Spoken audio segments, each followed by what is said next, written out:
Massive stone towers pierce an empty sky. This enormous structure is called the Cage.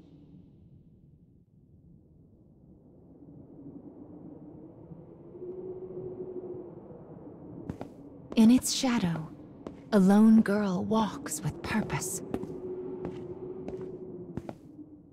And she will not leave until she has what she desires.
Well, look who's finally up.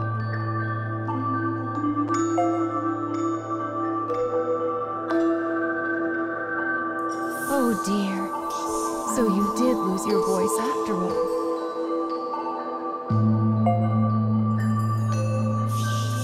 Don't worry. Mama's here to help.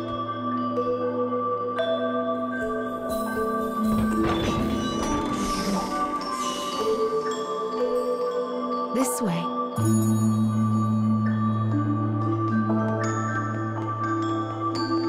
You've lost more than just your voice. But I'm sure you already know that, don't you?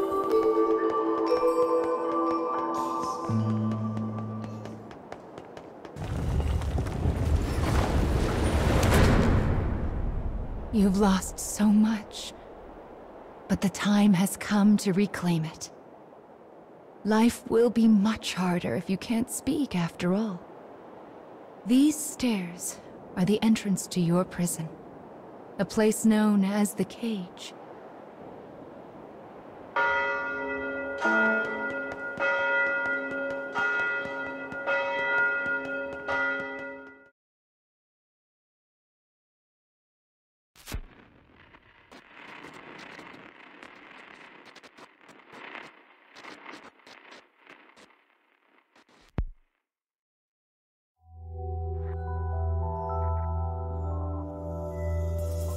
It's a truly massive structure. Where you woke up, and this sandy area here, are just small parts of it.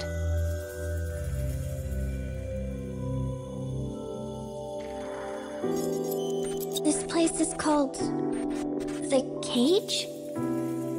And now, the moment you've been waiting for, dream time! How annoying. We all live under someone else's command. Our bodies and emotions are not free. One often lacks the will to choose from the remaining options. These feelings, they're all real. But my reality wasn't. I just wanted happiness. Normal happiness.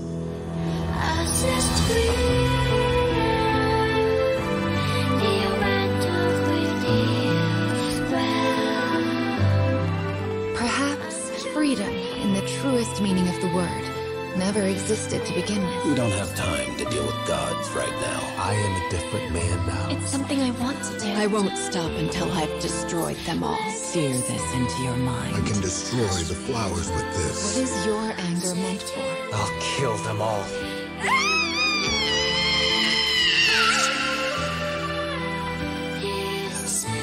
Let's go. We have a final fragment to reclaim.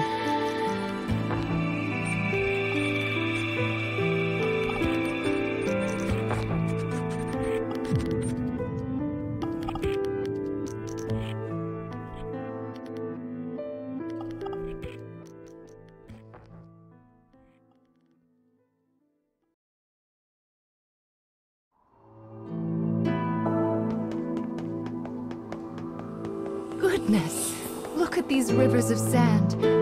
I wonder how such a thing came to pass. Make sure you don't get any grit in your eyes.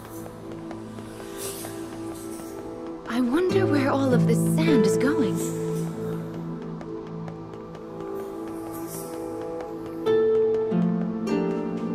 Let's head for the shiny black light up there.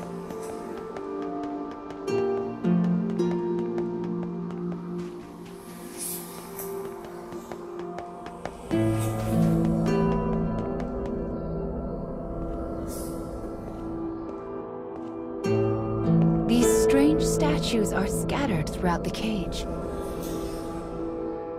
I don't know who made them, but I call them dark scarecrows. Anyway, this is the first one, so we'll start here.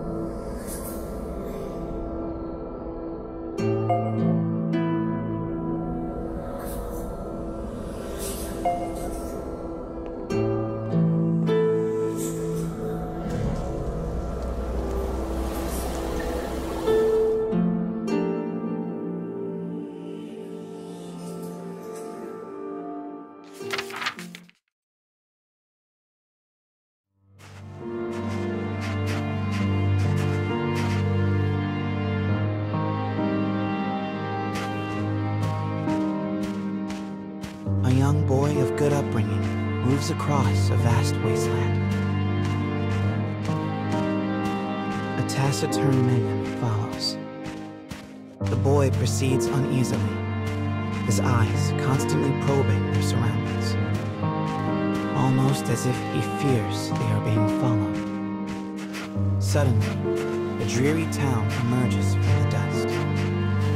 The boy suggests they take their rest, and the man nods silently.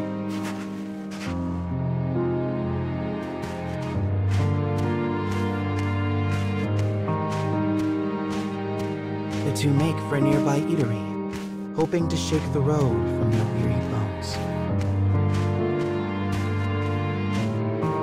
But instead of welcome, they find a group of bounty hunters gathered at their destination. The lead hunter stares at the child, appraising him. "You royalty, boy?" His voice is wrath. The boy remains silent, his head hanging low. Perhaps angered by the lack of response, the bounty hunter suddenly draws his gun. 2 shots ring out and fade into the dusk.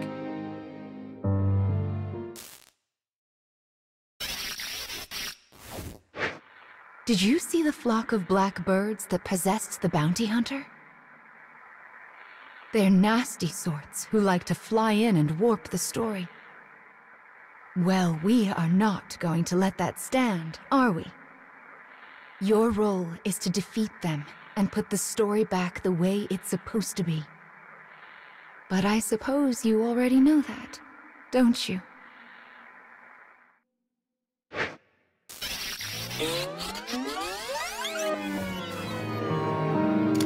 Perhaps angered by the lack of response, the bounty hunter suddenly draws his gun.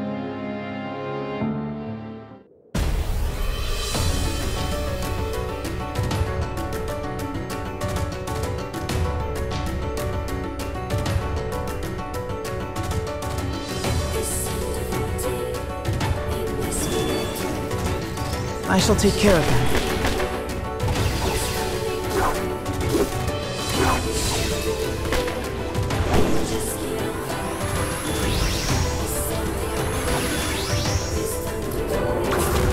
Obstructing enemy.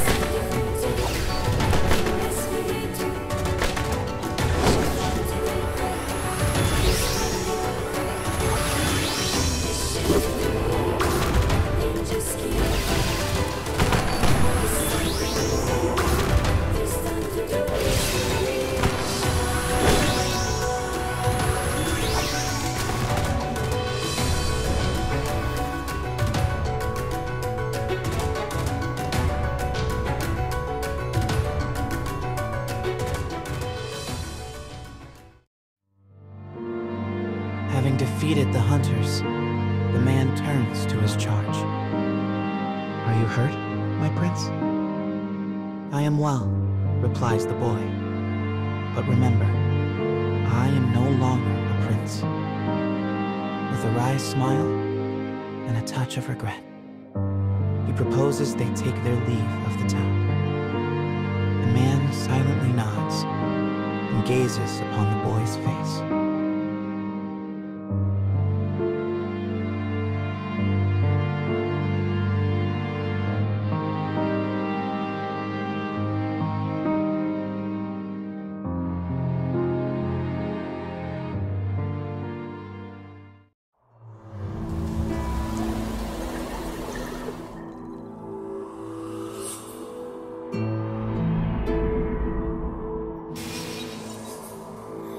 Your task is to fix warped memories like this in order to restore complete stories.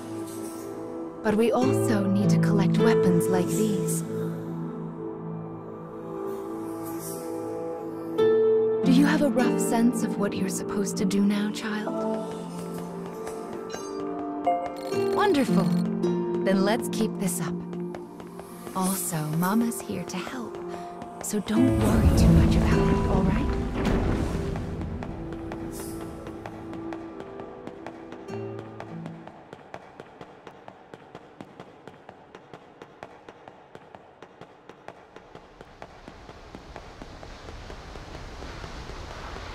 My, what a beautiful place. I can't fathom how anyone managed to construct something so large.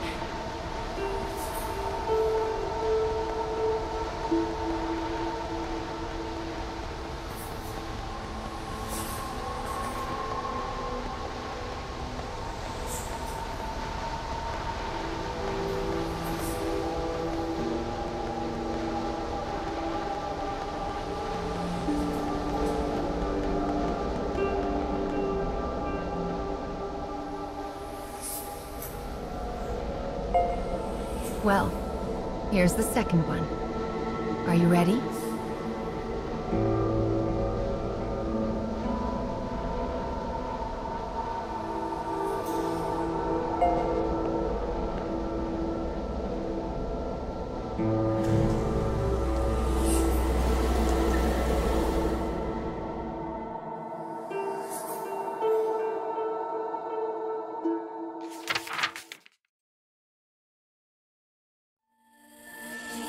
Wherever people gather, stories come with them. But saloons have a special ability to loosen even the tightest of lips. Such rumors are what brings the woman with the mechanical arm and leg to this place.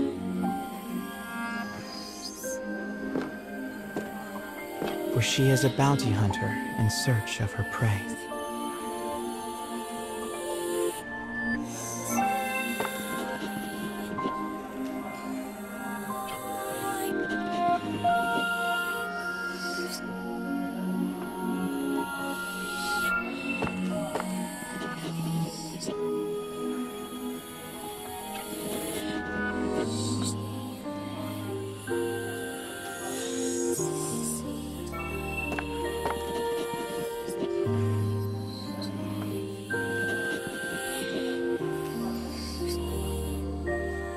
The information she obtains from the patrons seems vague, but it is more than enough. Gathering herself, she exits the saloon in pursuit of her target.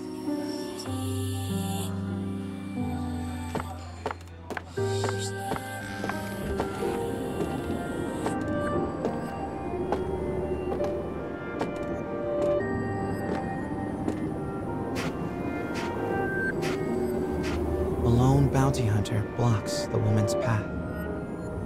His breath is ragged and foul, his eyes a pair of tiny beads.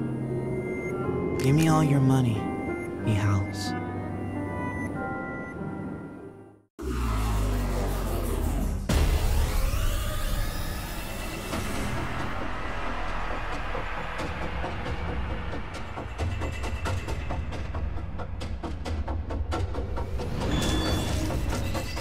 I'll cut down everything in my way.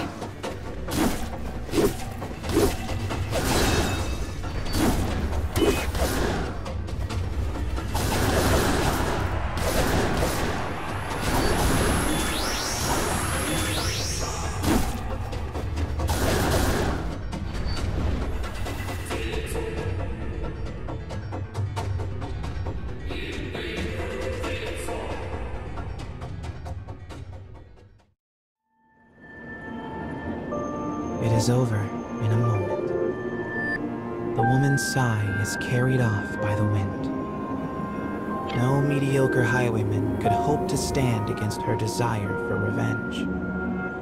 The woman heads for the forest in pursuit of her target.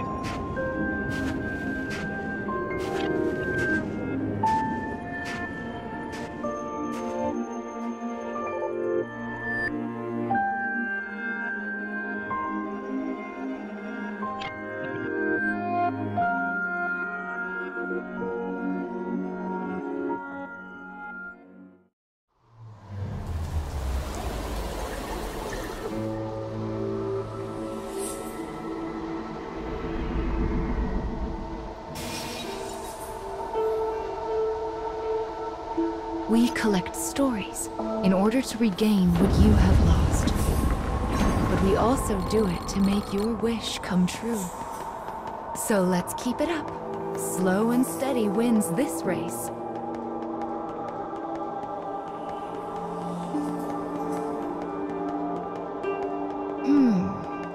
I suppose I should tell you a little bit about the cage. It's a truly massive structure.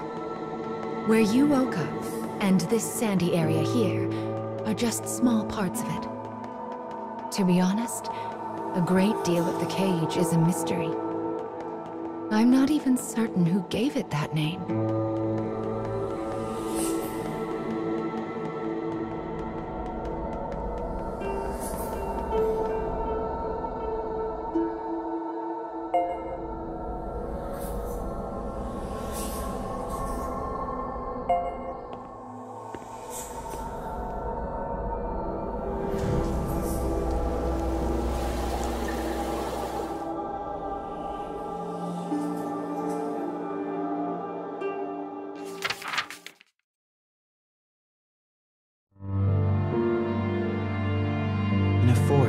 near a ruined church. A man surveys his surroundings.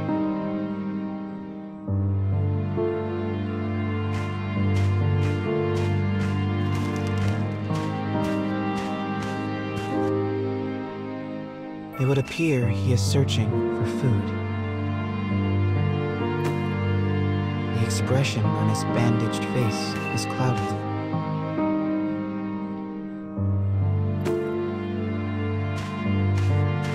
The grasses rustle ominously as they part. It seems the man is not the only one in search of food. The animals in this place are lean, starving, desperate. And they will do what they must to survive.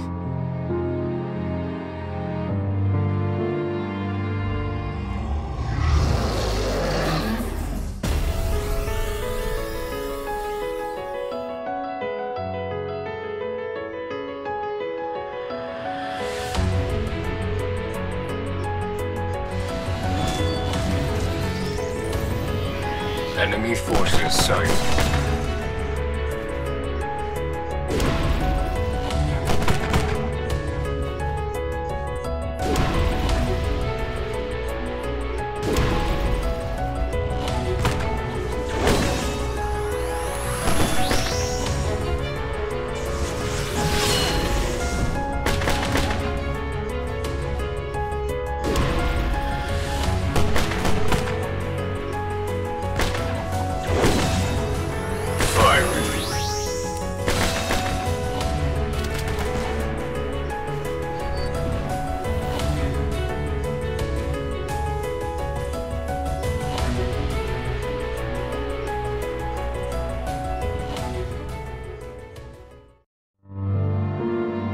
Having secured his prize, the man returns to the church.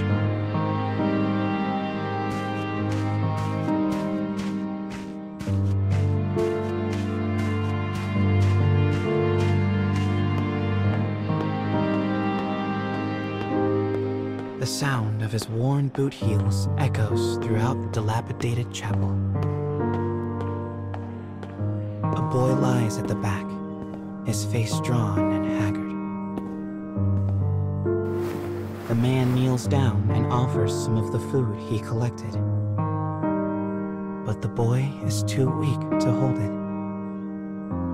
His body will not allow him to accept even this meager meal. The boy tries to brush it off with a feeble smile, but the man just stares down at him in silence.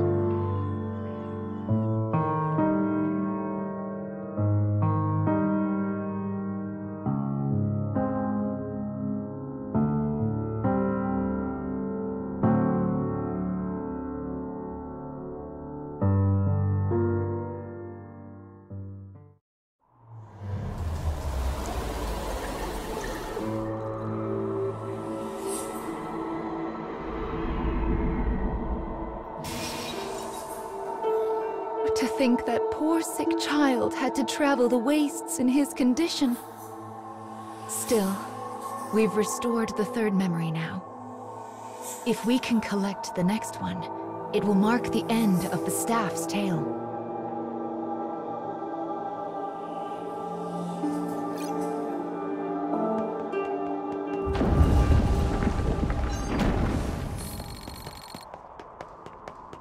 Goodness, this place is nothing but stairs. I hope your little legs are okay. Still, I suppose it does allow us to see some rather lovely views.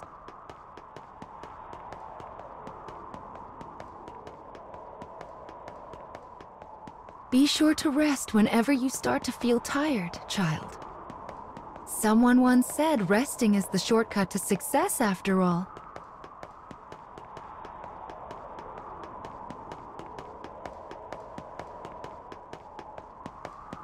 It's so bright here.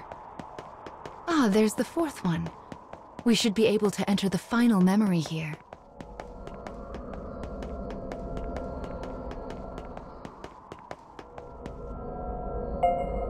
People who arm themselves tend to find their way into a fight.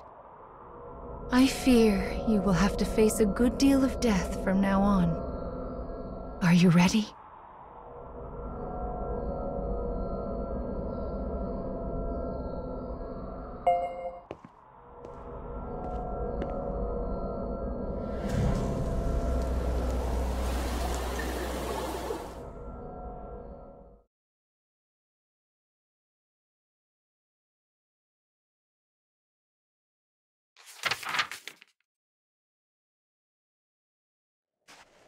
The woman who set out from town finally arrives at a wild wood.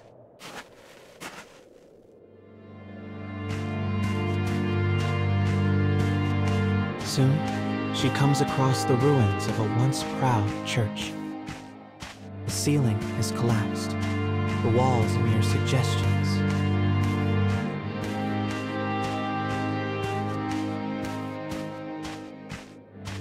But in the very back of the church, she finds a deteriorated clockwork soldier, as well as the corpse of a boy. As the woman approaches, the clockwork soldier suddenly rises. He levels his weapon at her and lets fly with a fearsome howl.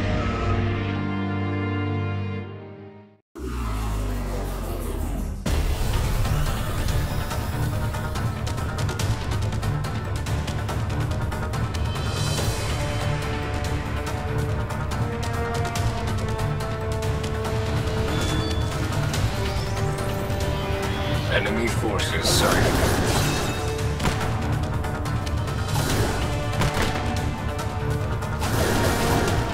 Not likely.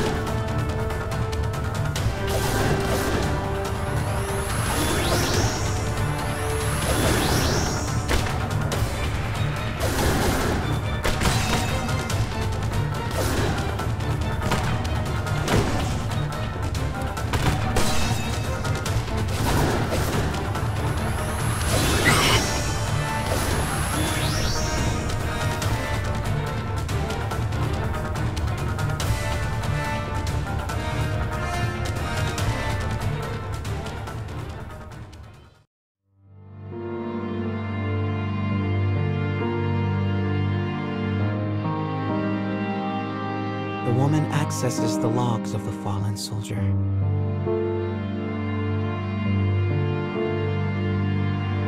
The boy was a prince, driven from his kingdom. The clockwork soldier traveling with him was his guardian and his friend. But alas, the boy's disease worsened and he perished. Now alone, the man remained behind, continued to safeguard his charge, killing any who dared approach the body. For 100 years, the man stood watch, their kingdom fallen, his body rust, his mind shadow. Yet still he remained to protect his friend.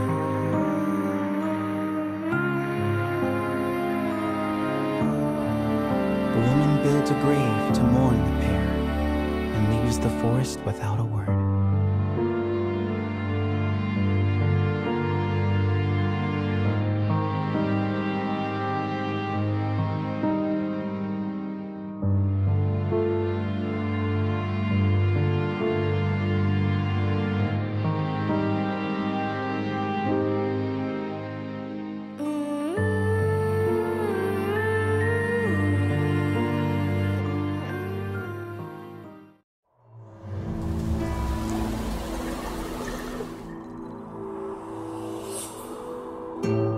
He was a prince who was driven away from his own country.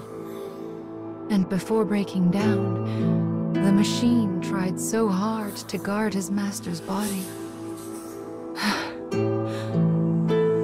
This memory marks the end of the story they left behind inside this staff. Well done, child. Do you see how the proper story is now stored inside the staff?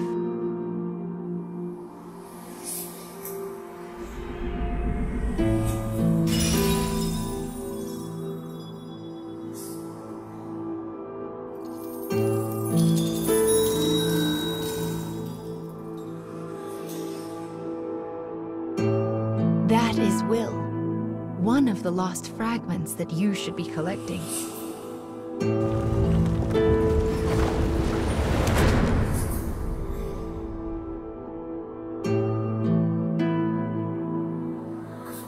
Up the stairs now. We still have a long way to go.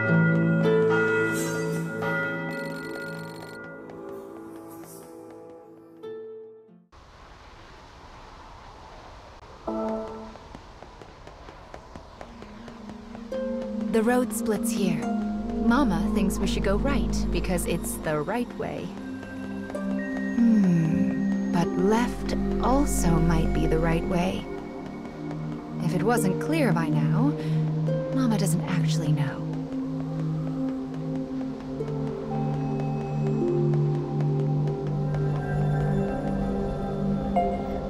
Oh, this weapon is...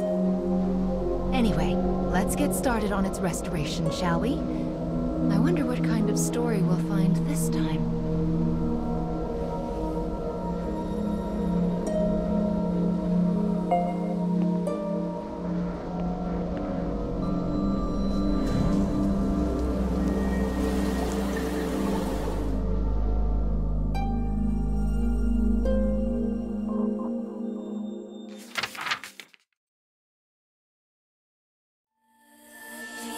Once, two sisters with lovely ebon hair lived in a lush and verdant land. They hunted for food in the forest and did their best to each support the other.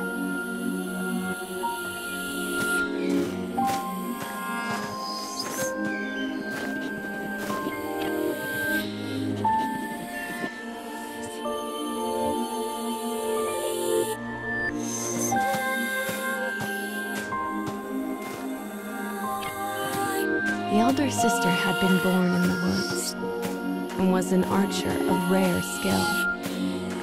When their parents died, she began teaching the younger how to hunt. The younger looks up to her and wants so badly to test out her new skills.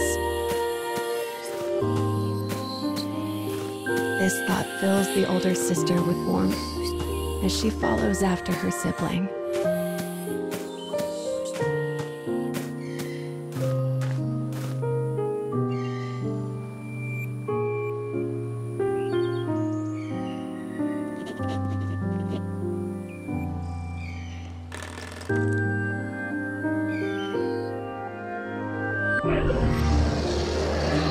Suddenly, the elder sibling hears a beast cry out in the direction of her little sister. She sets off after her at a frantic pace. The savage beast looms over the prone girl and makes to attack.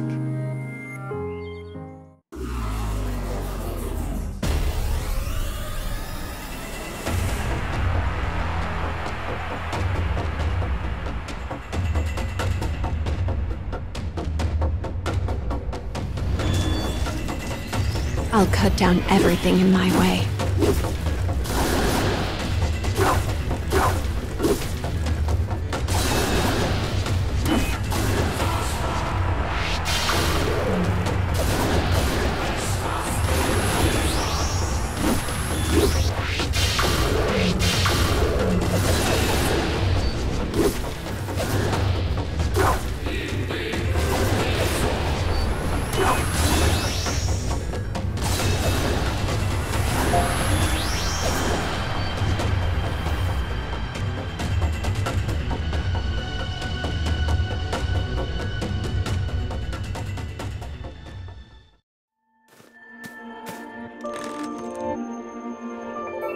As an arrow penetrates the beast's tender flesh, it turns tail and flees. There was no way her little sister could have taken down the massive creature alone.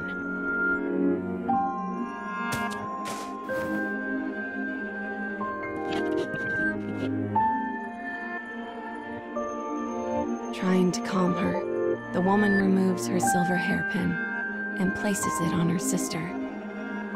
It is a keepsake of their mother, one the young girl has long desired. "Thanks, sis," she says, beaming. "Next time, it'll be my turn to protect you."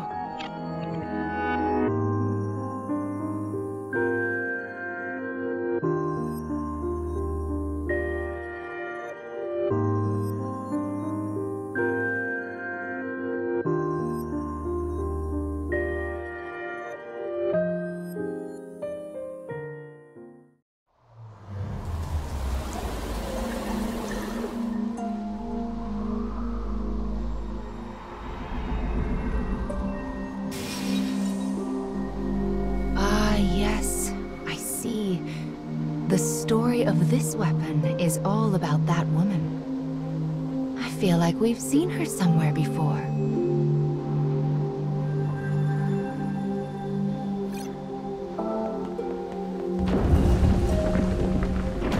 What could this black barrier be?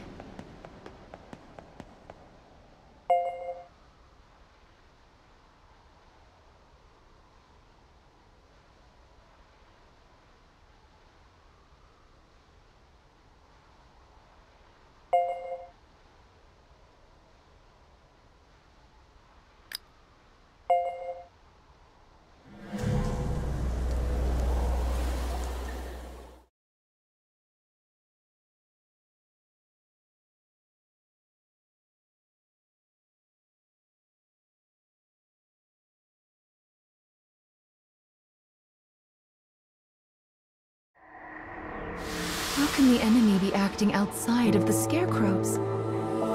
Well, let's just square them away as best we can as we go forward, okay?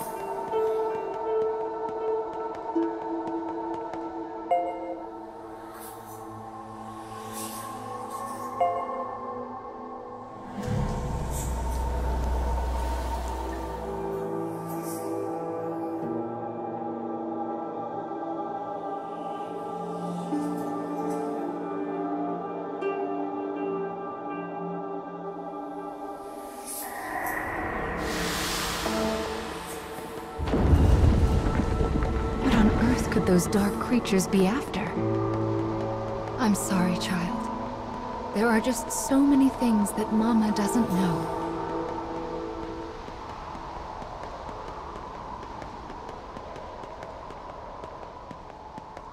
Look, something's out there.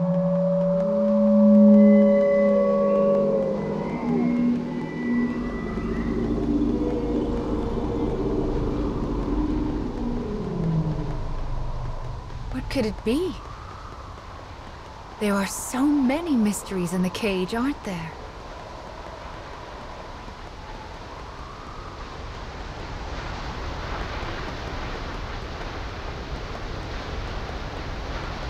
This second scarecrow will hold another part of the weapon's memory.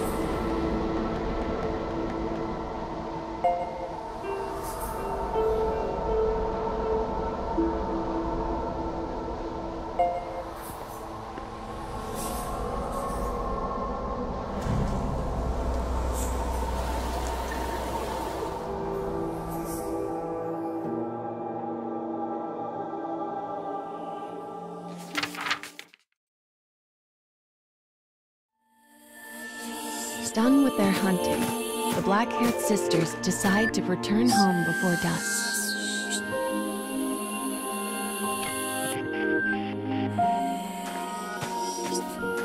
The younger has caught a small bunny, and the elder a large boar.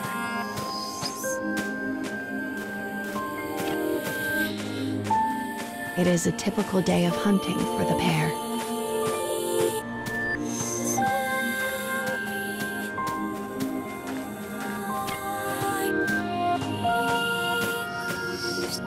They only notice the disaster when they come to the hill that overlooks the town. Flames billow forth, and the chilling snaps of distant gunfire can be heard. The woman immediately thinks of the war that is raging in the neighboring nation.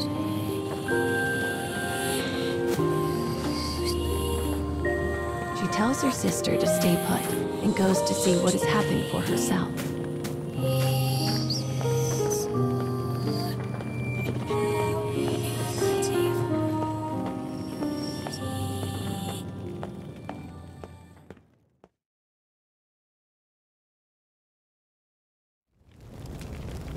The town is oddly still, save for the incessant crackle of flames.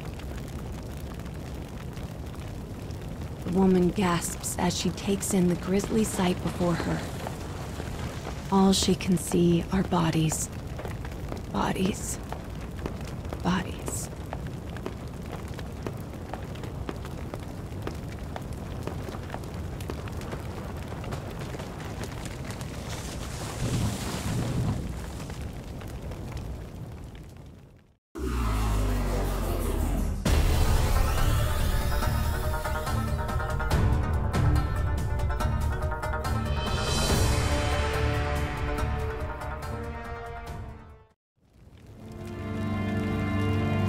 After defeating the soldier, she hears a voice.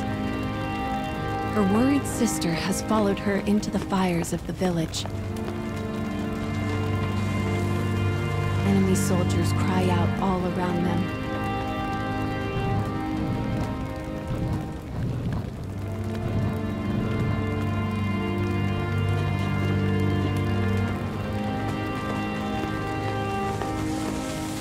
As the woman feared, the war from the nearby nation has finally found them.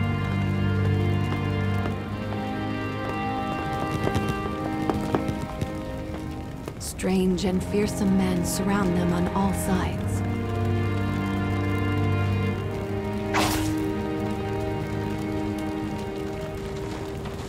Impact, heat, pain. Her little sister screams. As the woman's consciousness flickers out, 2 words from a soldier reach her ears. Sort them.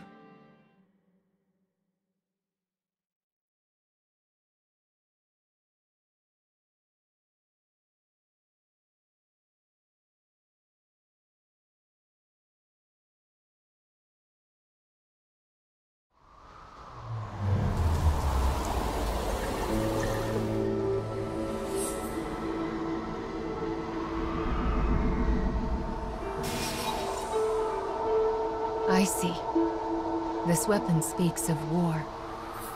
I suppose it's rare for the memories in these weapons to be peaceful ones. That's a little sad.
This room is a bit strange, isn't it? Can you see down there? There are so many paths going every which way. It's like a maze. I wonder where the other paths lead.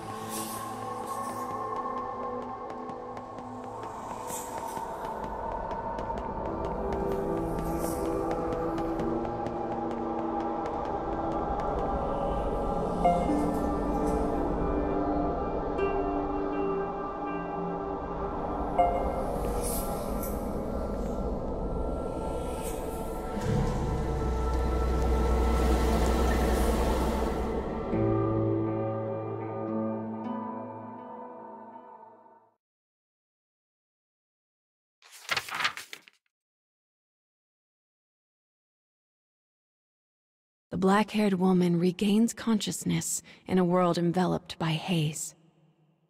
She hears a faint voice. It sounds similar to her little sister's voice, but also different, wrong. My sister. I have to save my sister. The woman's dim memories slowly become clear. The blow she'd taken, her sister screaming, the soldier's words.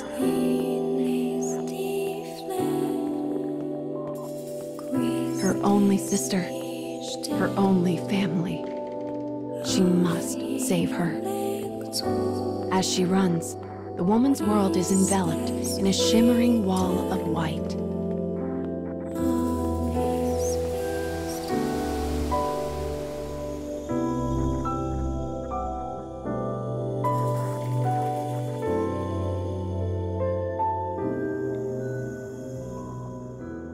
When the woman wakes anew, she is lying on the floor of an unfamiliar prison. Something is terribly wrong. She looks down at her body and stifles a gasp. One arm and one leg have been replaced by mechanical substitutes.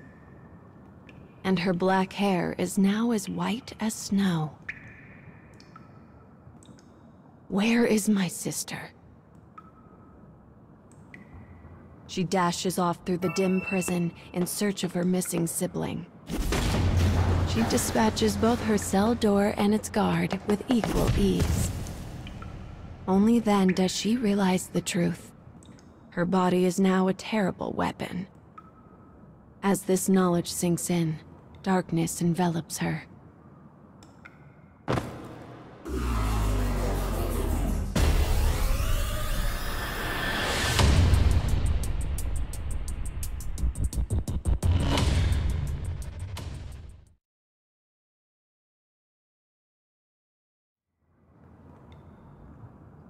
When she interrogates the dying guard about her sister, he grins madly and says, "Our kingdom will invade all.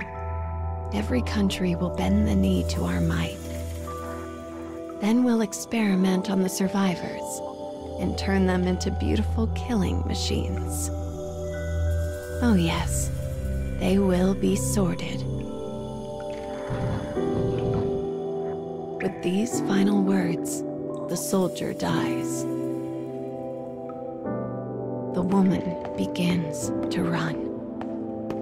Don't think about it. Don't think about it. Don't think about it. She repeats the mantra as she runs, praying that somehow her sister has escaped this fate.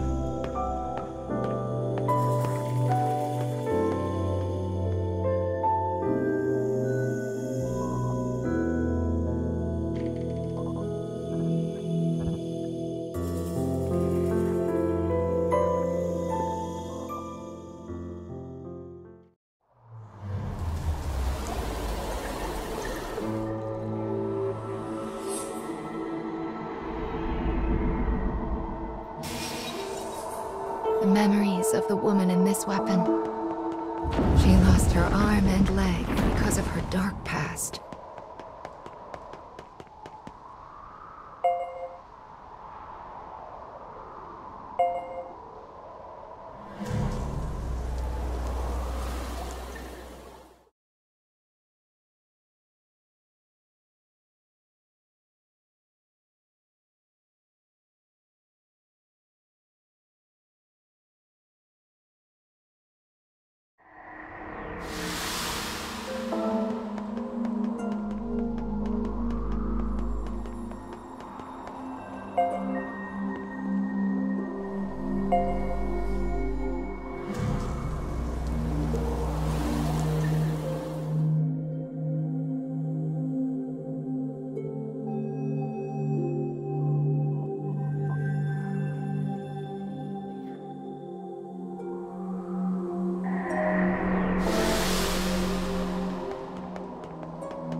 What?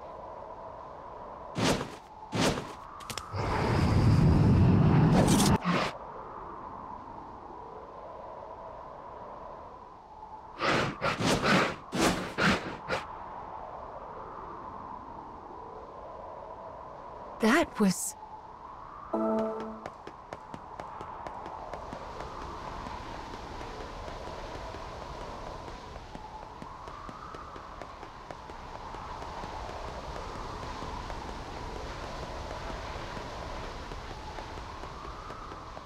Looks like that monster ran off somewhere.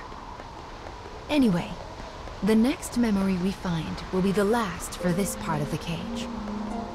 We're almost there, child. Just keep going.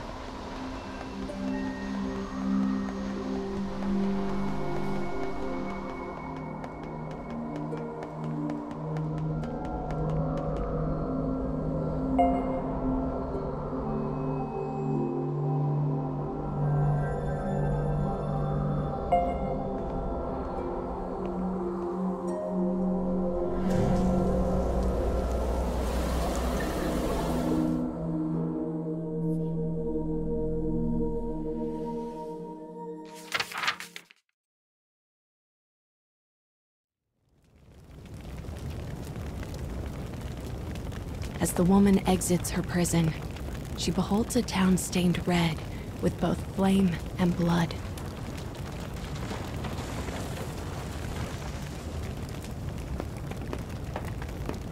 She is in a strange land, one she does not recognize. But she must find her sister. The woman runs and runs and runs.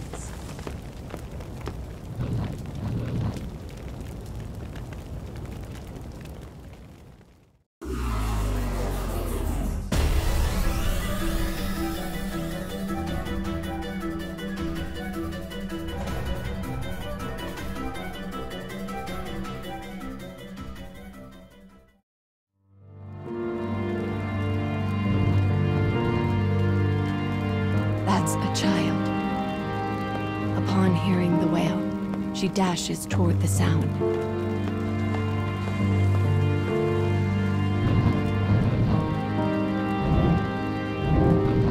The thing standing before her was once her sister. But now, all trace of her former self has been lost to the sorting.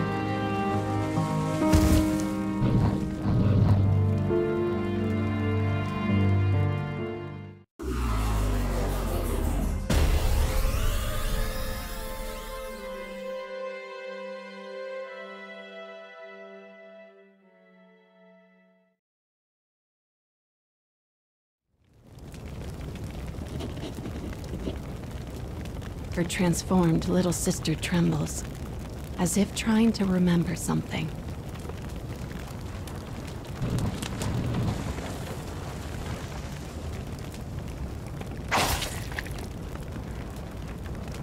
The moment her sister is cut down in front of her, the woman loses all control. Even when her enemies are no more than mangled hunks of flesh, she cannot stop. Finally, the woman cradles her sister in her arms and gazes at her blood-stained face.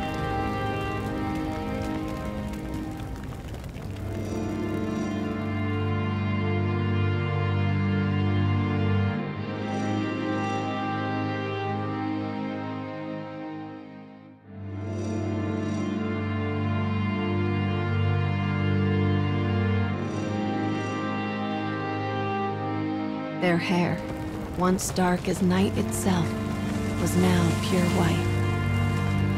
Yet the hairpin still glinted from atop the sister's head. The woman was alone. Her fate was sealed. And so she swore a vow to her sister. The fires of her revenge would rage until they consumed the entire kingdom.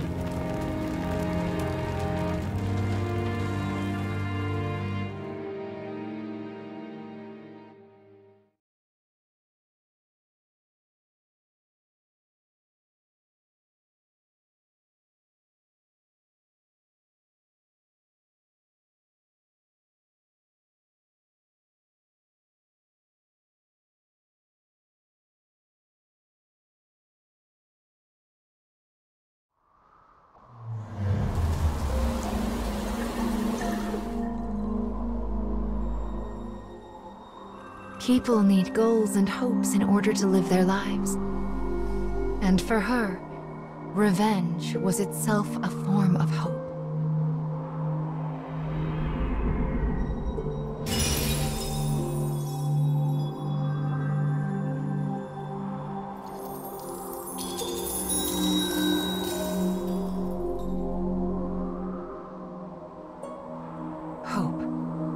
spirit of desire and the drive to move forward. There are still many things you need to reclaim.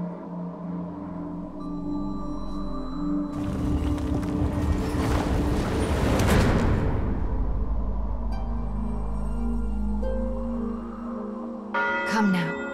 The next fragment is waiting for you.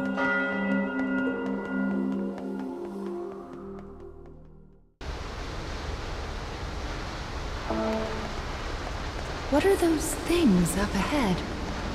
Oh my, bird statues.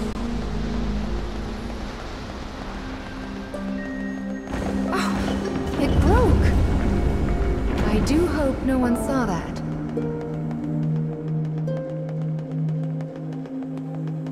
This building is so big, it's just like a castle.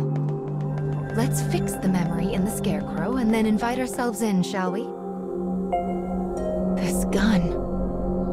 Anyway, let's get started restoring this story, shall we?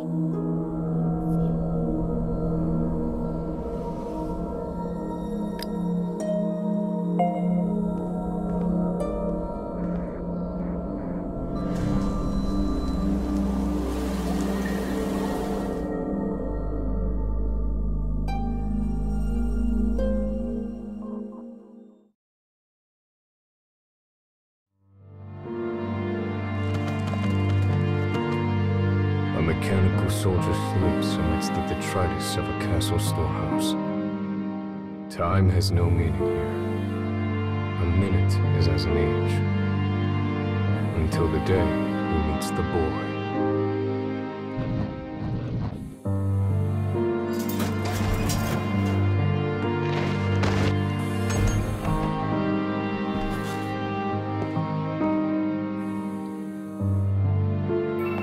The exhausted boy can only utter 3 simple words. Let me rest. Seeking to help, the man begins rooting around to prepare a makeshift bed.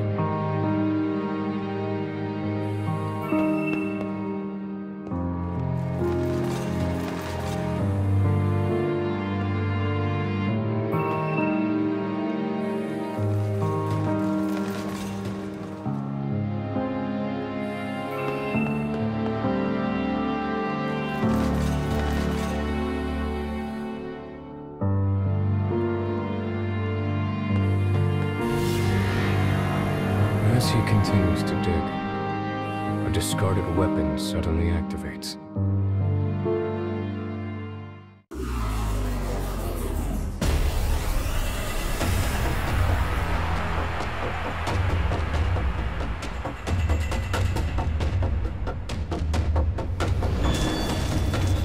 Enemy forces sighted.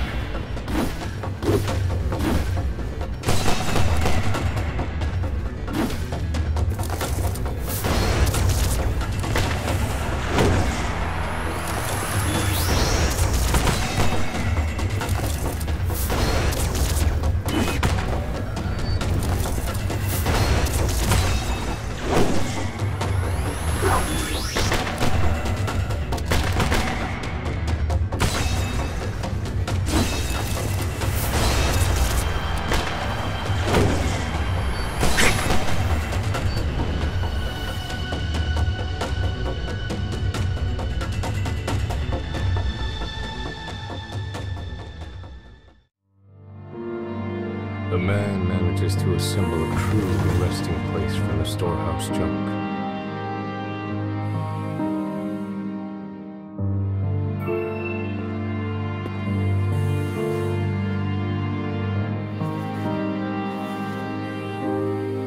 The boy wearily makes his way to the bed and manages a heartfelt thanks. After studying the man for a moment, he begins to ask him questions.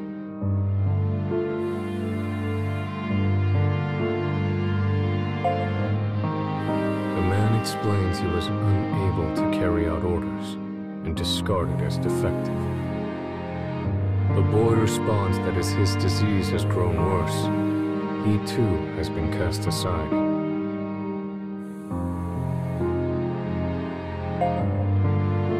The name the man gives is that of the first model of clockwork soldiers. I was also a first once, says the boy. First in line to the throne, but no more. You and I are much alike, says the boy with a sad smile. Weary of talking, the boy finally falls asleep. The man simply sits, keeping the boy's peaceful expression in the corner of his eye.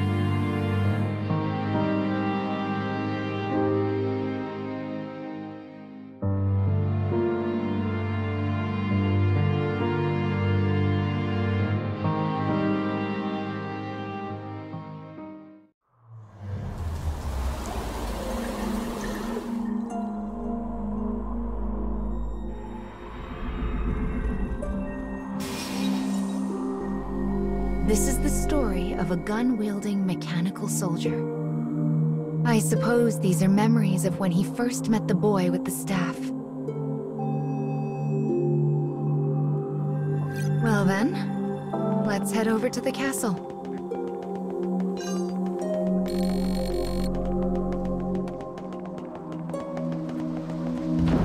This isn't a terribly welcoming atmosphere.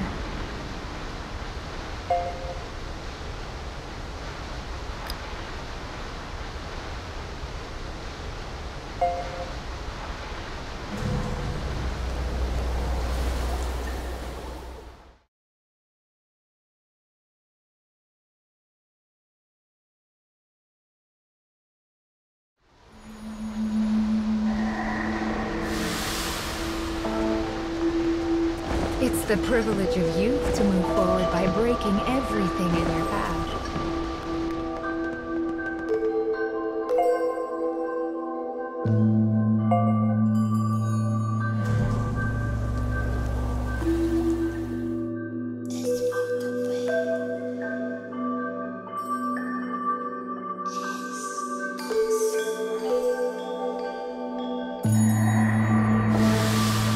It would be much easier if we could just crash through those awful black barriers.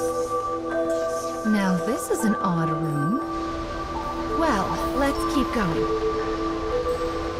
It's a waterfall of sand. Looks like the path goes through it.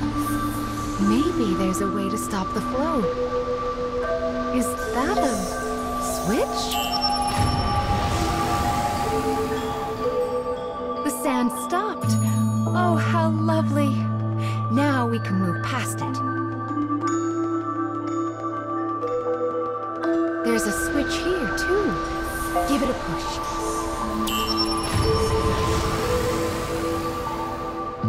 Ah, this one opens up the first path. How clever.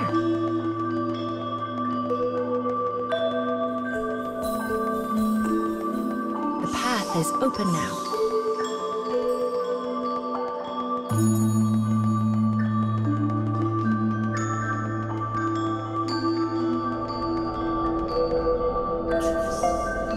Found you, Mr. Scarecrow. Let's get to restoring this memory.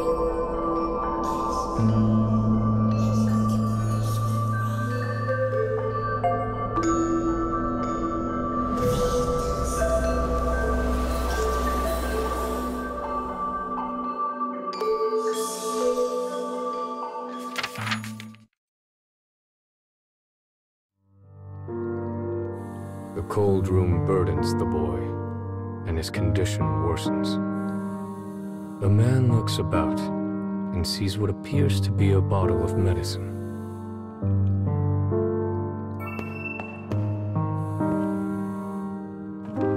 But upon taking it in hand and looking at the label, he realizes it is actually a weapon of poison gas.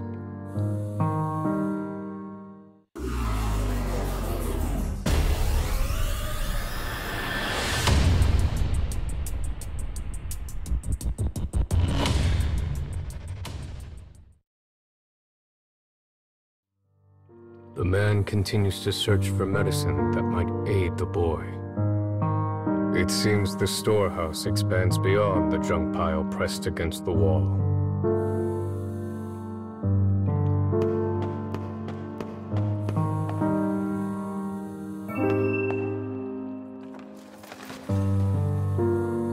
retrieves a bottle from the shelf, and returns to the bed where the boy waits.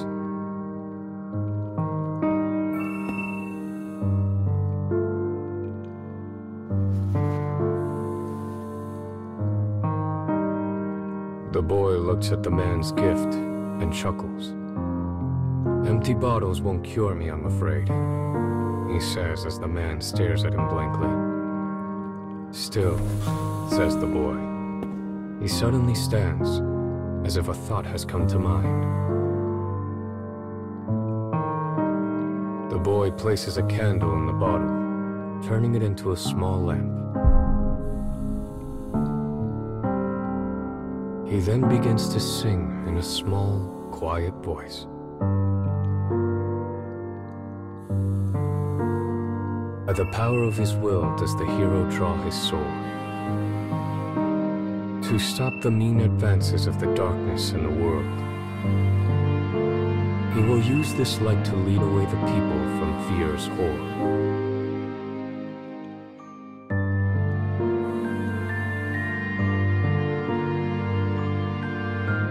It is the song of a hero who challenges evil in order to save his people. The lamp flickers warmly as the man thinks. "Thank you," he says finally. Those words should not have existed in the man, and yet somehow they did. The boy's shocked stare slowly becomes a smile, bright enough to last a lifetime. In the corner of a frigid room, these two companions are comforted by the same warmth.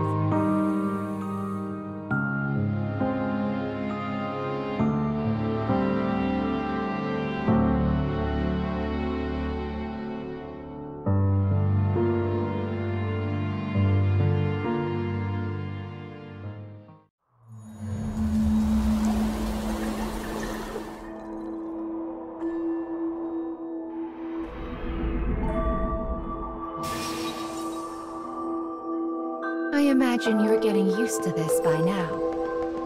Wonderful. Let's keep it up.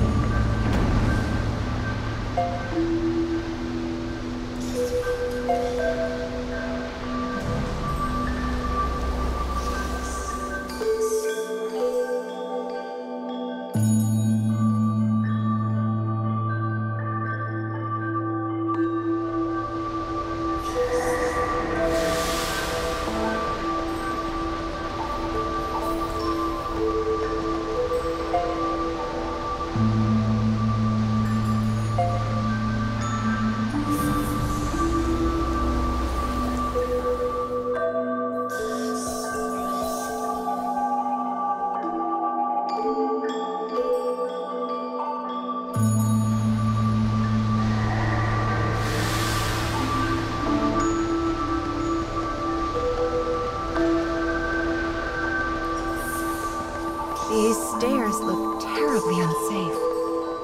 It does seem like an effective way to keep intruders out, though. The cage is just filled with mysteries, isn't it? Oh, it's the monster that attacked us earlier. Are you going to chase it?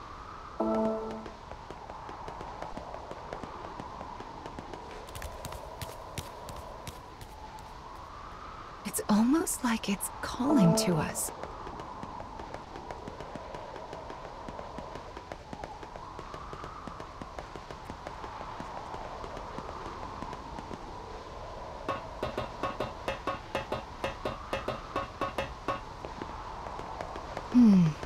It's not here.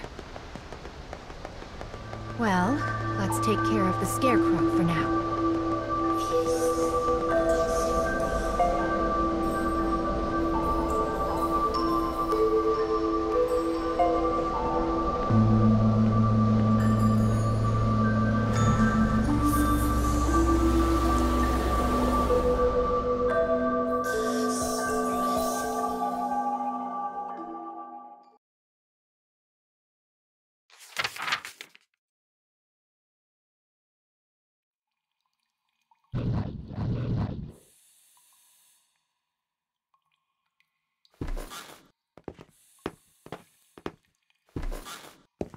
Soldiers' voices drift in from outside. The kingdom has once again declared war.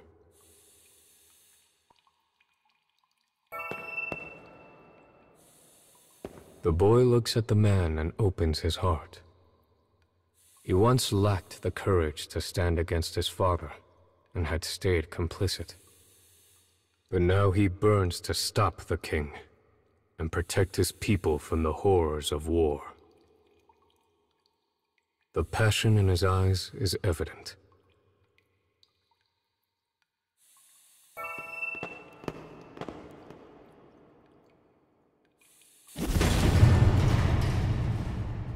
The man breaks through the door, and the boy follows after.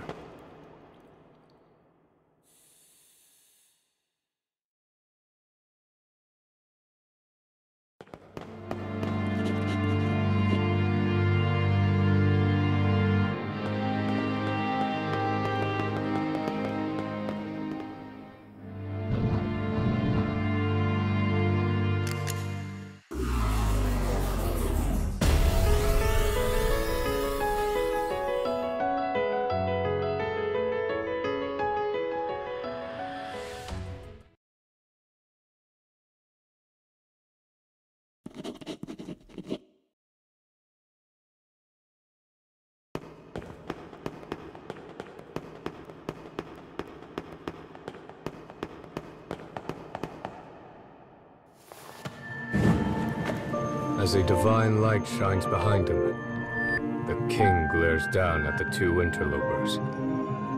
In a bold voice, the boy shouts up at the king.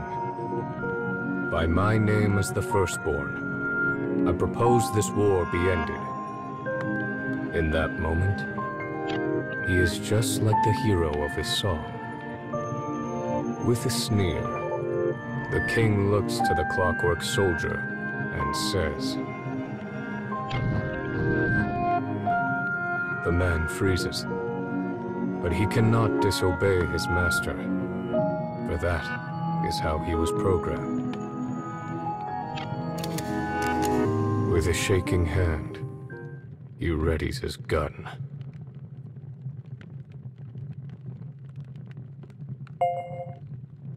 The boy stares straight at the man from the end of the barrel.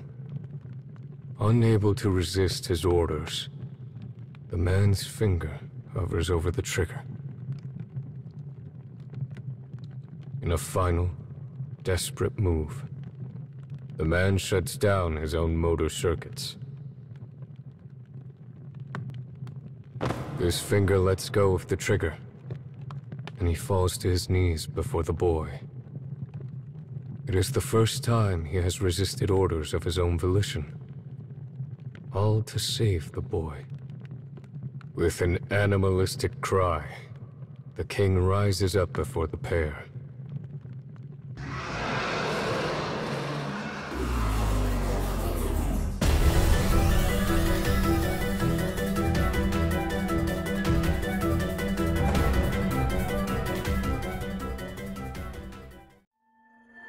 The king's roar brings soldiers running as he demands they tear the traitors apart. The man seizes the boy's hand, and they begin to run from the castle. For the first time in his existence, the man finally has a will of his own.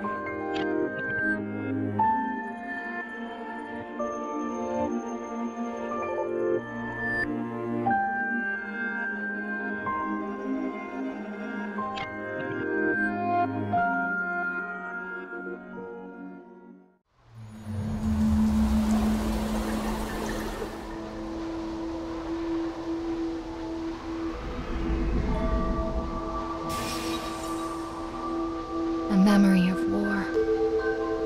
So that's why that poor child was driven from his country. The king wished for control, while the prince prayed for peace and happiness. They were both thinking of their country. So why did it have to end up? Why is there a person in a... Excuse me, miss.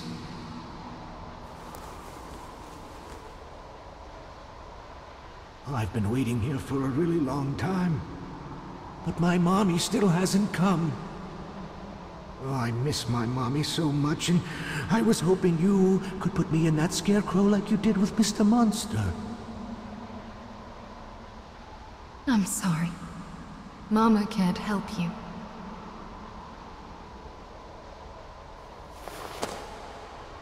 Let's be off.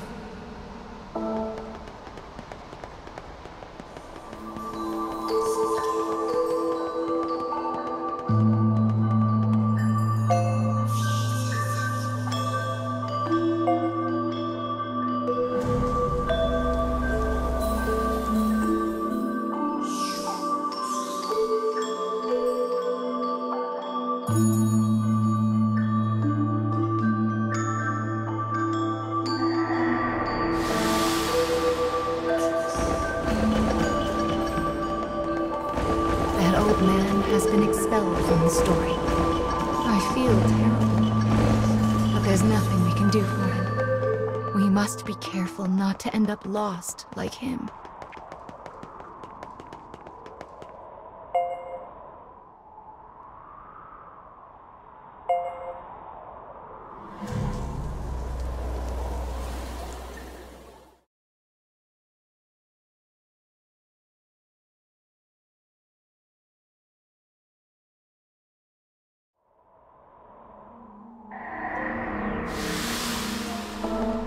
It seemed like that old man knew about you and the monster. And he spoke like a child. I wonder what happened to him. This is the last part of the mechanical soldier's story. Let's see how the memory ends, shall we?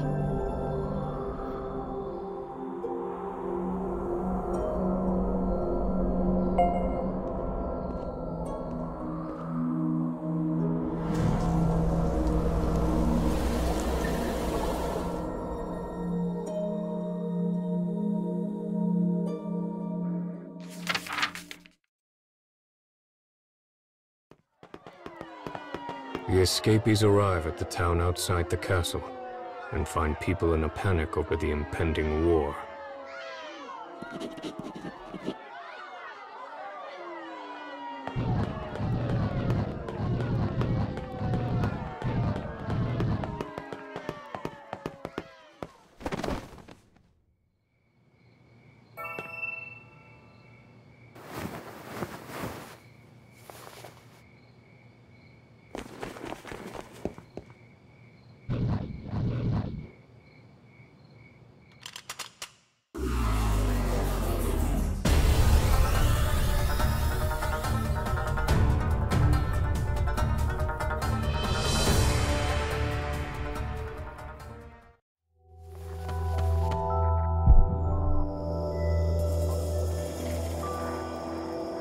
Somehow, the two managed to escape beyond the borders of the kingdom.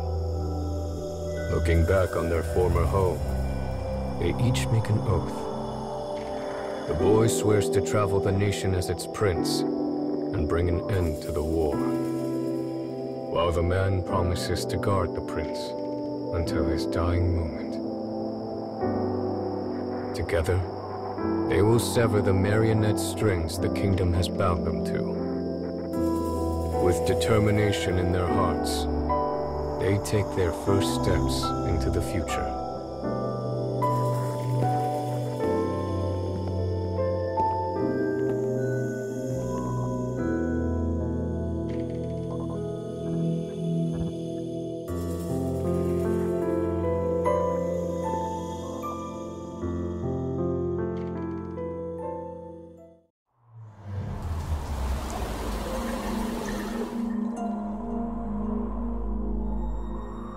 They both fought, the boy for peace and the machine for him. That must be how their memories were intertwined.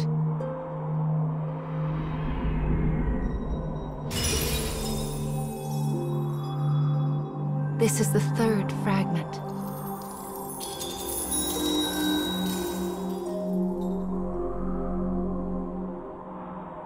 Prayer of all emotions.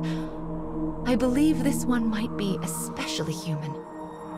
It is a heart that fills in the blanks of a vague future. Well, do you feel anything different?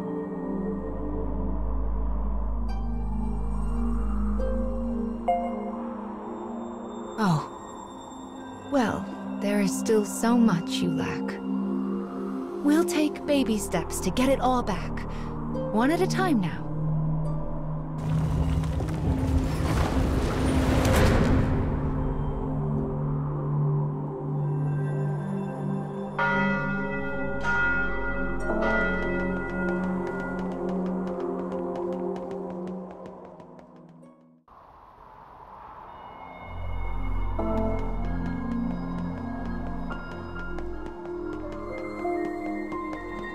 It's been awful and dusty for the most part, but the air here is nice and clear.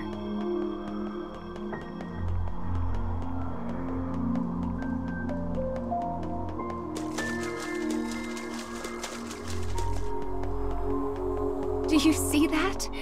The air is so clear here, fish even swim in it. That's actually quite odd now that I think about it.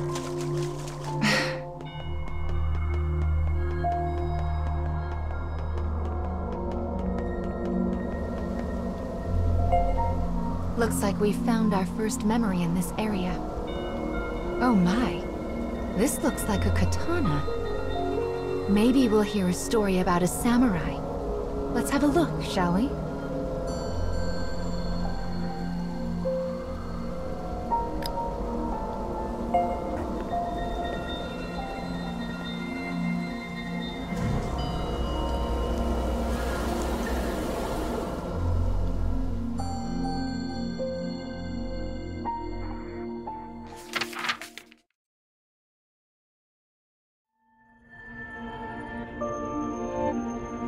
A man sits alone. Though he speaks, the target of his words is unseen. To this invisible listener, he offers praise for a task well handled. His eyes narrow. He hesitates. Then, his voice a rasp, he murmurs an instruction. On to the next. The target of his words is revealed behind the scrim of a dividing wall. She also sits alone. In her hand rests a small scroll adorned with a face. Slipping the scroll into the folds of her robe, she stands and makes her response. Understood.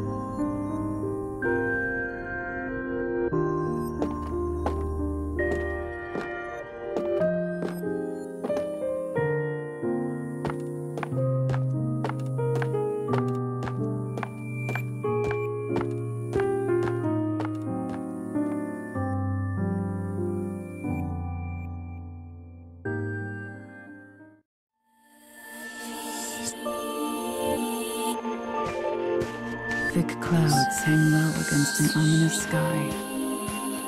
The castle town bustles as people move to and fro. A family traveling the road catches her eye. The child smiles brightly, her eyes sparkling. The darkness of the woman's own life could never know such pleasant light. Brushing aside her melancholy, she makes to leave town.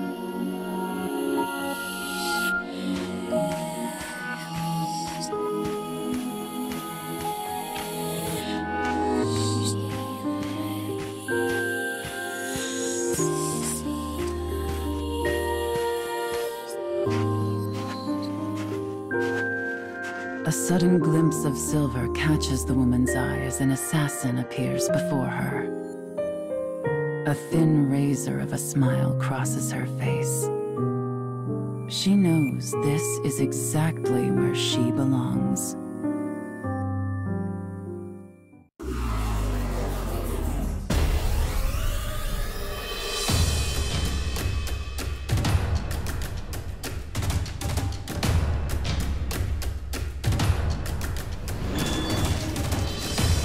should leave before I change my mind.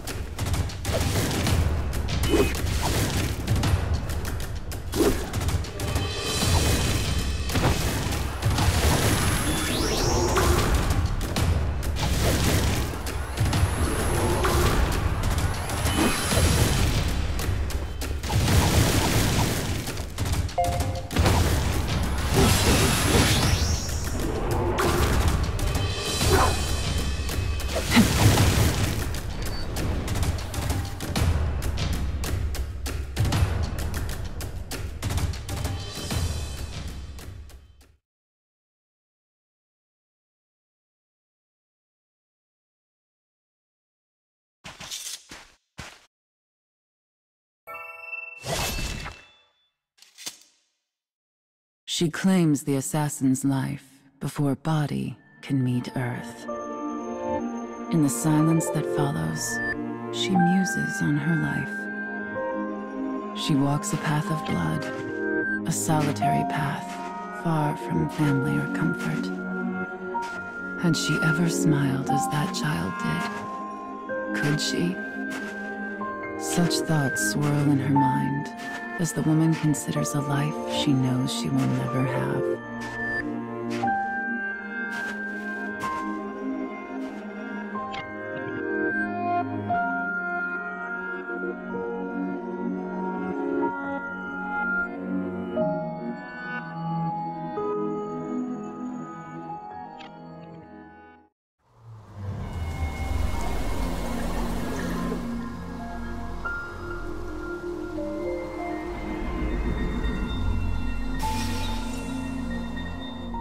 Well, it seems this tale involves a female assassin.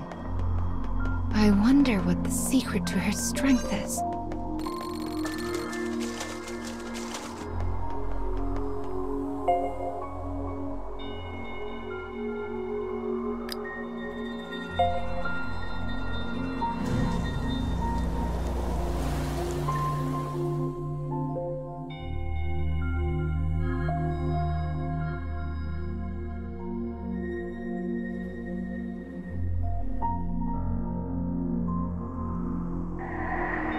Do they just want to slow our progress?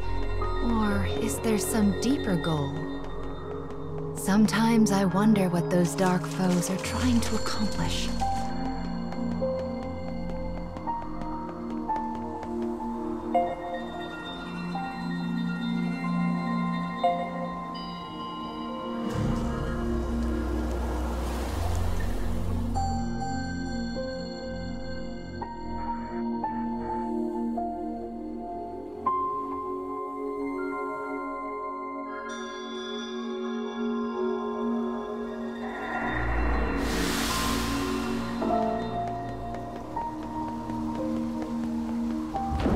My, that's a large gate. We certainly won't be able to lift this on our own.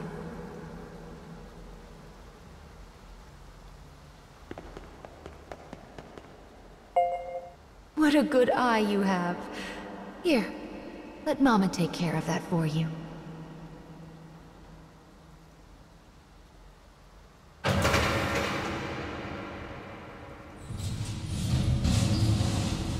There now.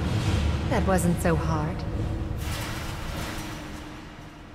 A collapsed bridge? Oh dear. The Scarecrow is so close.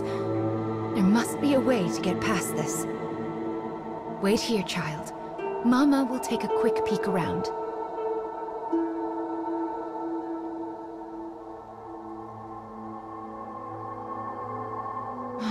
But this is a bother. Who even lowered the water in the first place? I do wish these levers weren't quite so heavy.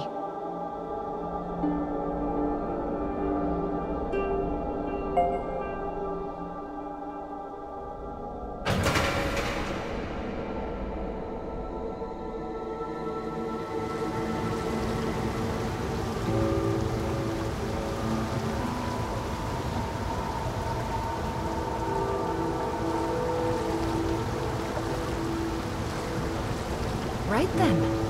1 down and 3 to go.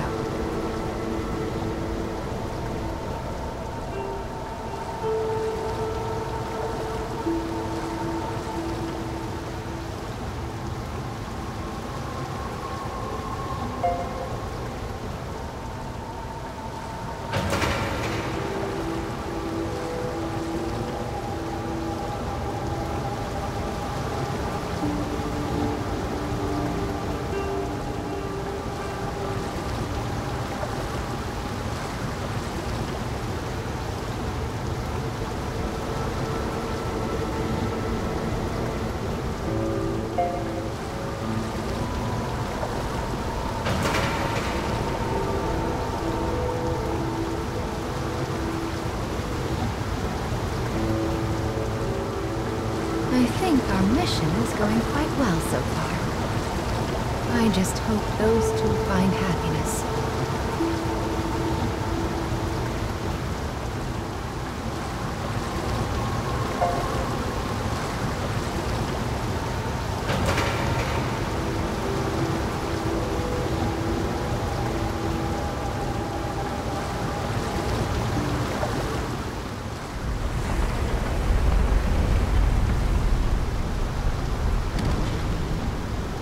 Wonderful! That did the trick. Now we can cross to the other side. That certainly did take a lot of time. Well, let's get back on our feet and continue with the restoration, shall we?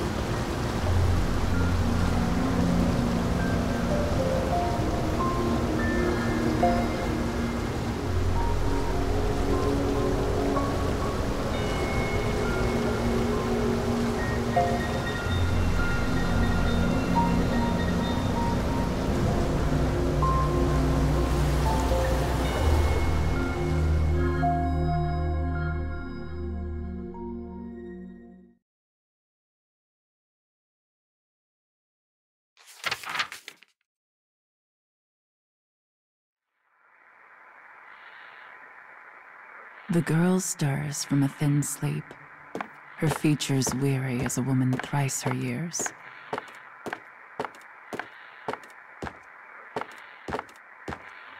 Her life is an unending blur of training that continues without mercy or pause. Bones creak, flesh stings, pain is her constant companion.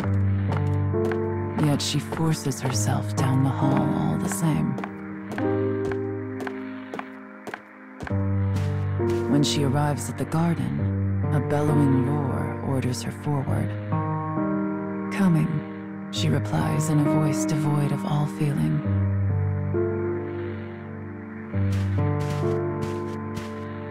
She readies an apology for her tardiness, knowing full well it will not be heard. As suspected, the man cuts off her words and begins to berate her without pause. You will learn to honor punctuality, girl. You are a tool of our master, and a tool is of no use if it is not present when needed. Thus begins another day of the girl's deadly training.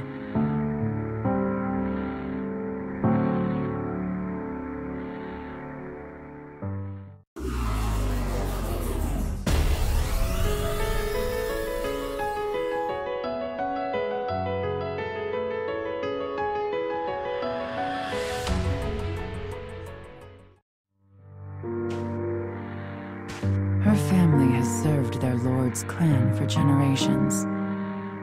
When the lord decides an enemy needs to die, her family carries out the sentence. Her path had been laid before she was even born.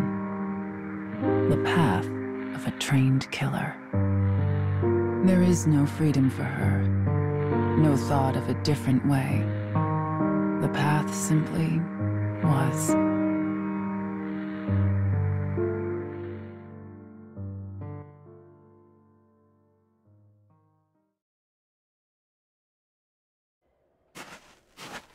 The woman does not bemoan her fate, for she has never known another.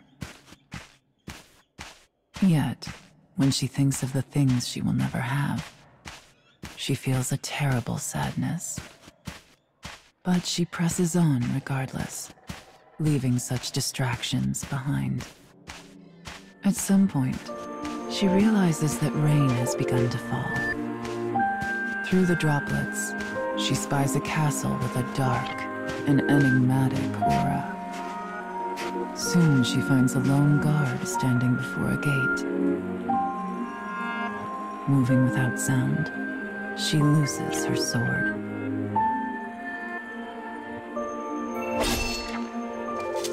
With death delivered, she sheathes her blade and presses on.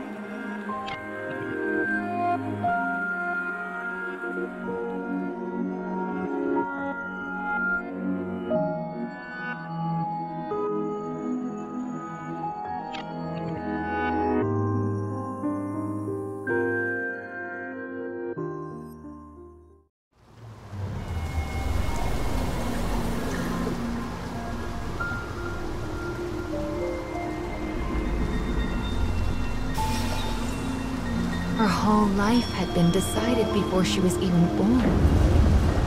It's rather a tragedy, don't you think?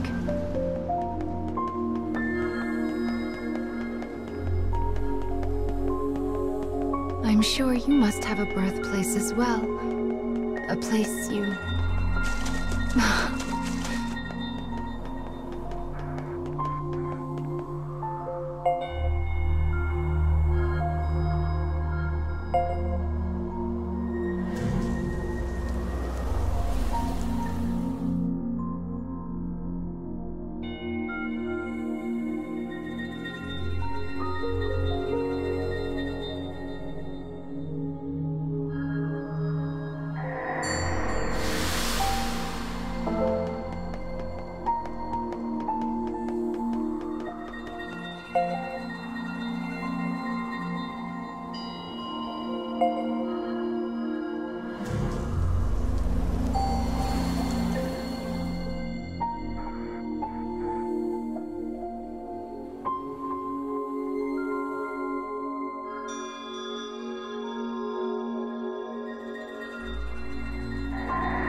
Do you hear that?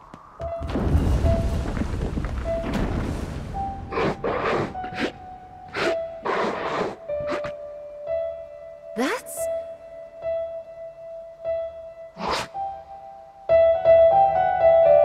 It escaped again. What's that sound? Oh! The stairs make music when you step on them. Do you think that monster was playing the steps?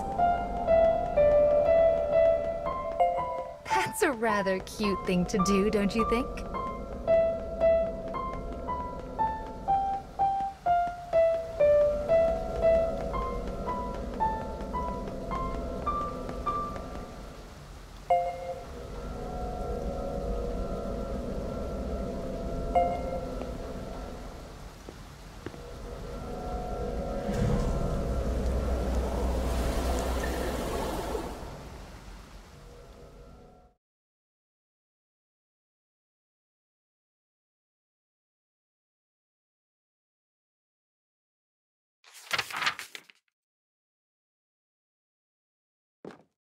The woman moves ever deeper into the castle in search of her target. Her mission is to kill the son of an enemy lord and halt his possible succession.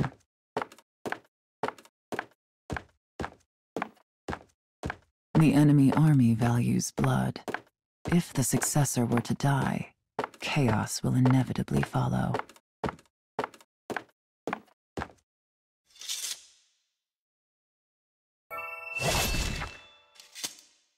Slaying the son will create confusion, giving her own lord an opening for attack.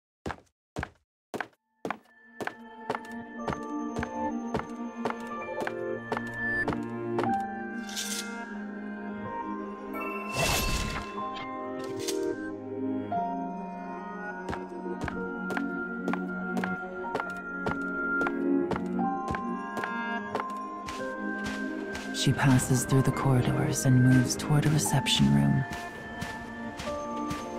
Outside, the rain falls in endless gray sheets. A child sits alone, his frame made smaller by the size of the room. She recognizes the boy's face from her scroll. Without a word, she draws her sword and points the tip at the child's throat. Yet he simply stares at the cold steel, making no move to escape. As the woman studies the child's haggard face, she realizes something.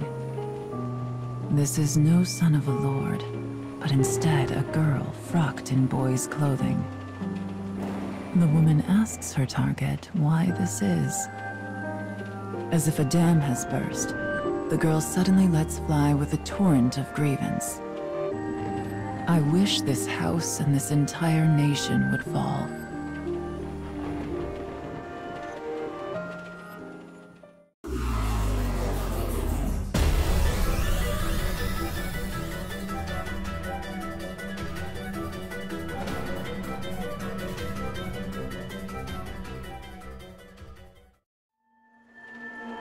The girl begins to tell her tale. I am not but a puppet who dances at my father's tune.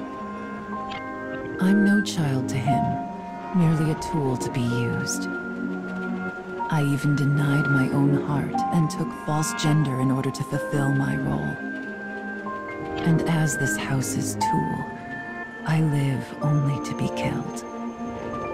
So please, just bring this to pass.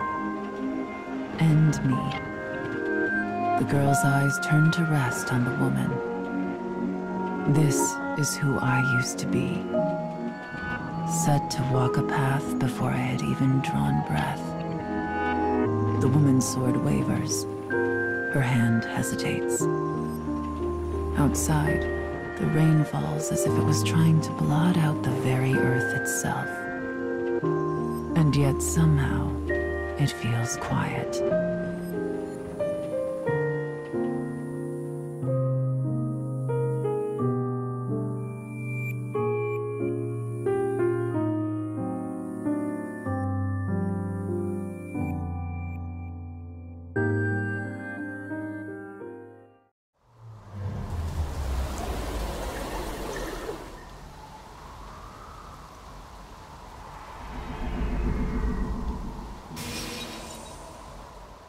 The next memory should be the last one in this area. I wonder what that monster wants, and those other dark foes for that matter.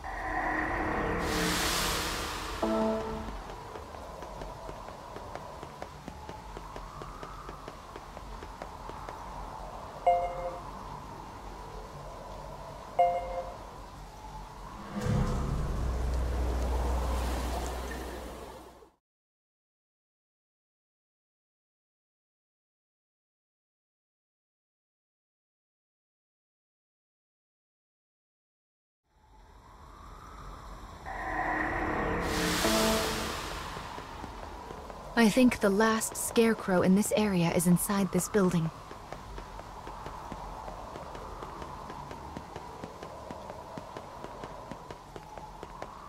Oh my! Again! What terrible timing these things have. Mama will open this straight away.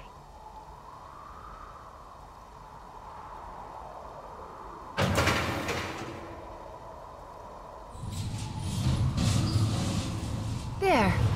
Can you get through now?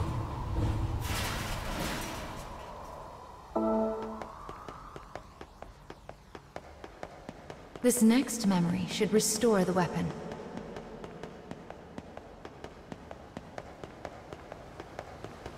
The scarecrow is right there. Brave faces now.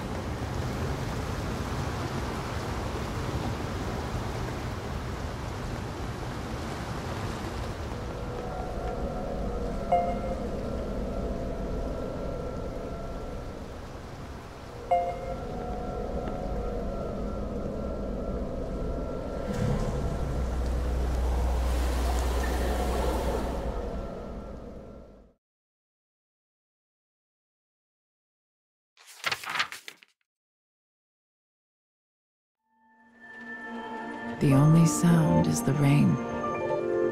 A long moment passes.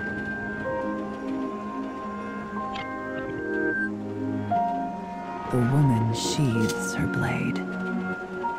She then asks the bewildered girl, "Did you mean it when you said you wish your house would fall?" Shaking, the girl nods. The woman responds, "Understood." Suddenly, the sounds of an army clattering into place emerge behind them.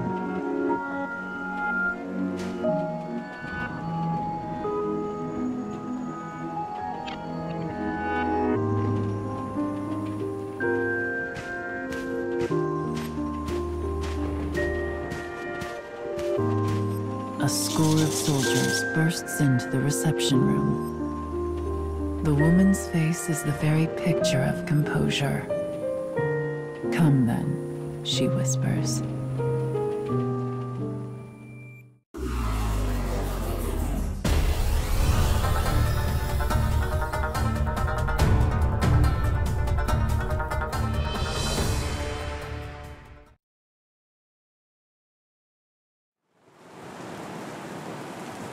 The girl runs over and takes her hand. Why had she done this? The sound of the rain begins to fade. People cannot choose the station of their birth. One can scarcely even choose their own manner of death in this violent, fleeting world. But perhaps one can choose to let another live. I was a tool of my house who carried out her role. My hands are stained with sins beyond counting. I doubt this will absolve me of my actions, but it might make a nice gift to bring with me into hell. She can no longer hear the rain. Tears roll down the girl's cheeks, and on the woman's face is something almost like a smile.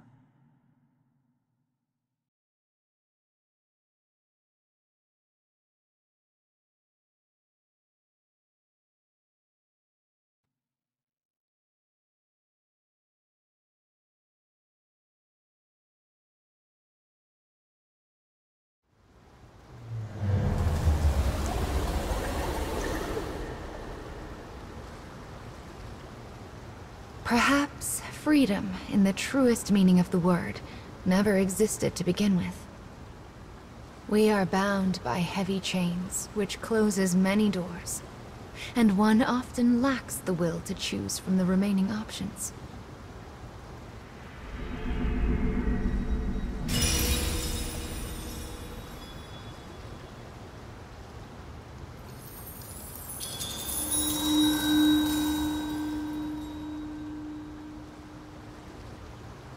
Anger. This is the fourth fragment that you've lost. What is your anger meant for? Is it for a person? The world? Your fate? Or perhaps yourself?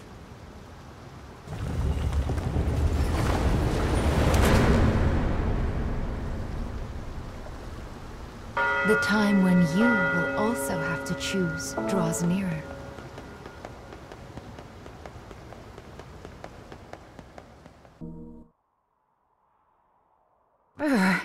It's so cold all of a sudden. Is this snow that's falling? Even the cage has varying weather, it seems.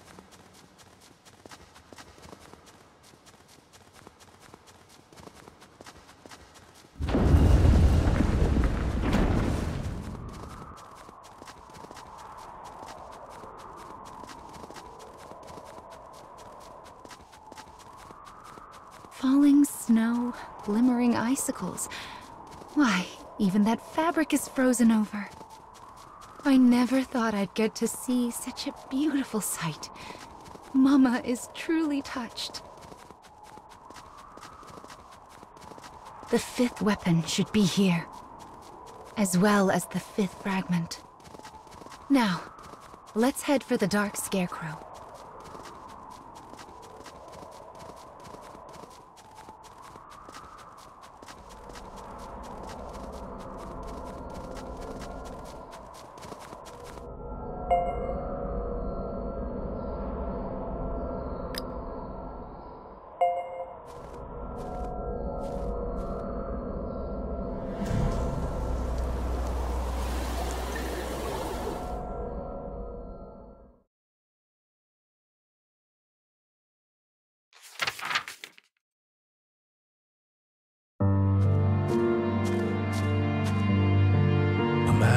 His way along a mountain path, buried in snow. There is no movement, no sound, only a perfect wall of unbroken white. His breath comes out in a set of steady white puffs. Before long, the sun begins to set. Yet the man's pace does not falter.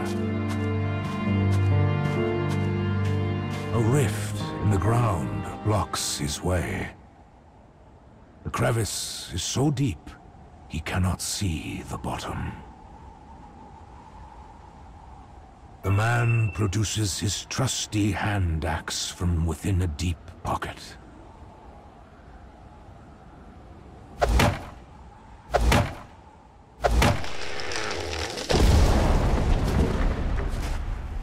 The path beneath him precarious. Maintaining his balance is a matter of life and death.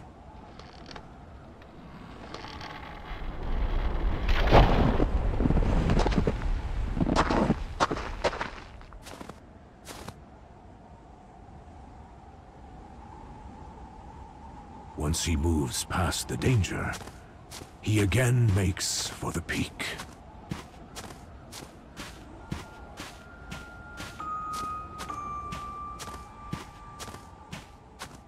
Before he realizes it, the land around him is bathed in moonlight.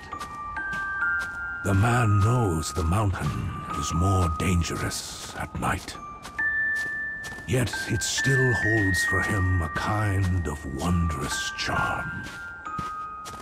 He does not fear this place. Instead, he trusts in his strength and experience.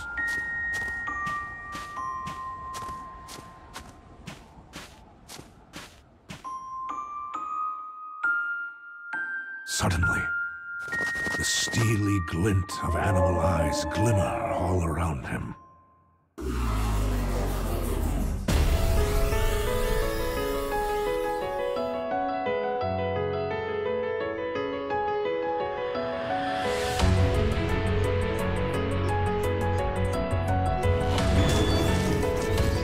Think you can stop me? Ha!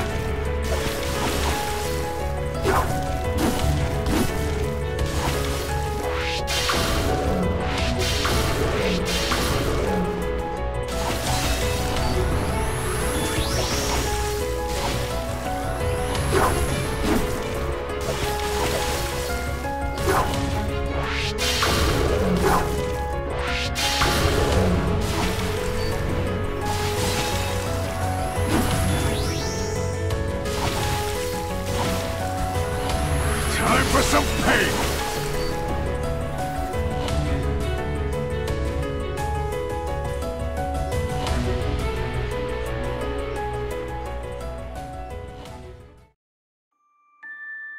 The man, remaining calm, confronts a pack of wolves.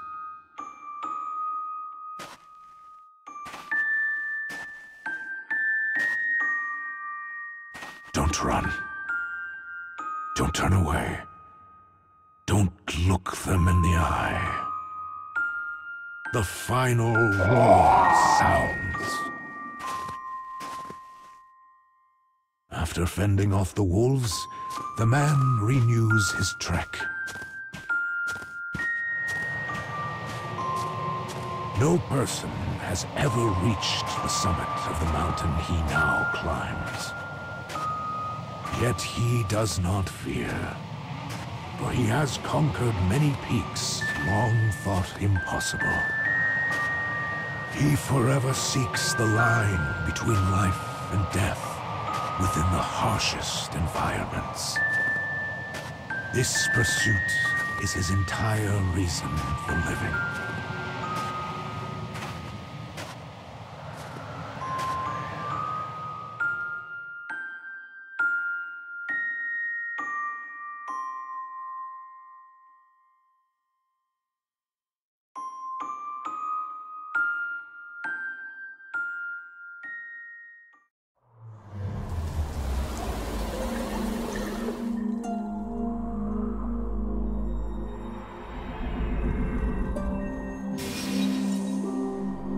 So this memory is from an adventurer.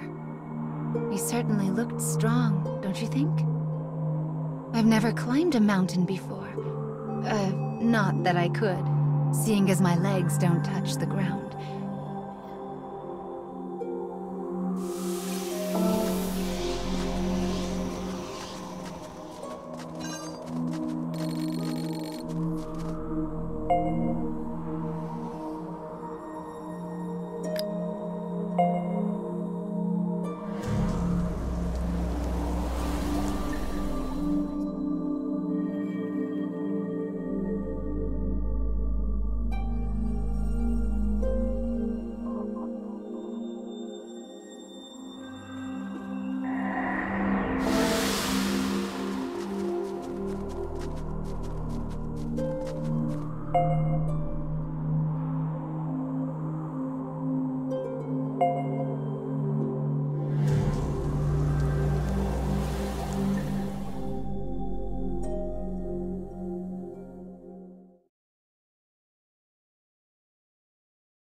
I wonder if those dark foes feel the cold at all. Are you cold, child? Why, you don't even have mittens. Are you sure you aren't cold? All right, then. Mama will be quiet.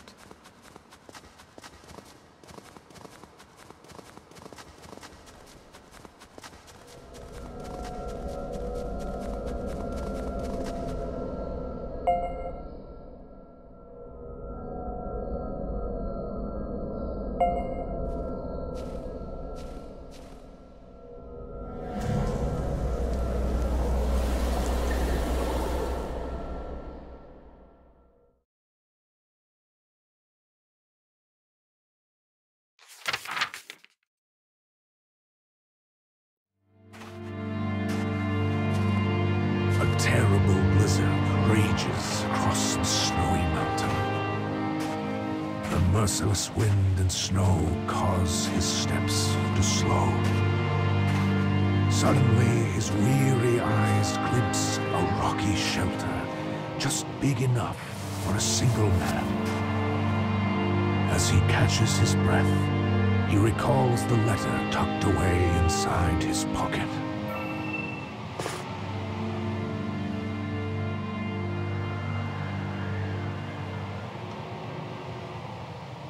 His daughter had given it to him before he started his climb. He fishes in his deep pocket once more and produces a handmade charm. The oddly shaped decoration seems to warm the man from somewhere deep inside.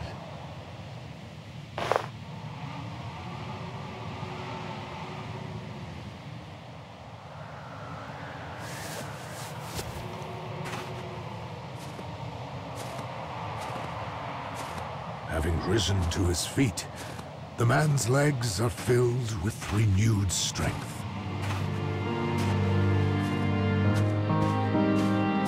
Halfway up the mountain, he comes across a frozen lake. The corpse on the ground wears the attire of a mountaineer. And its regrets suddenly take form as a ghost and spread a terrible darkness.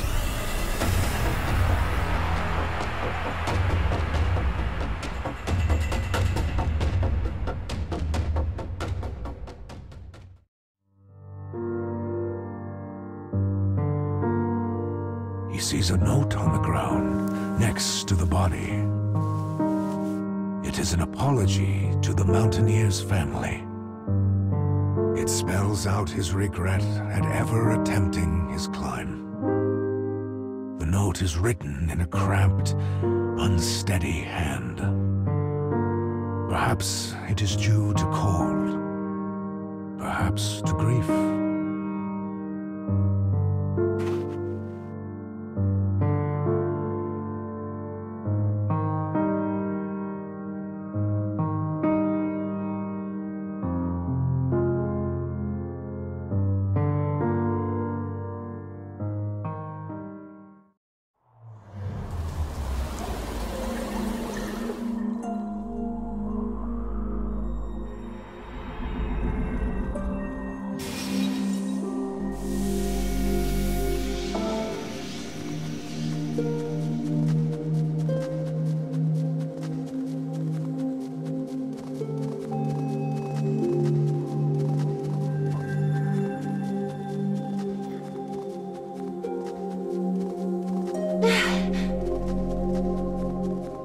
can't.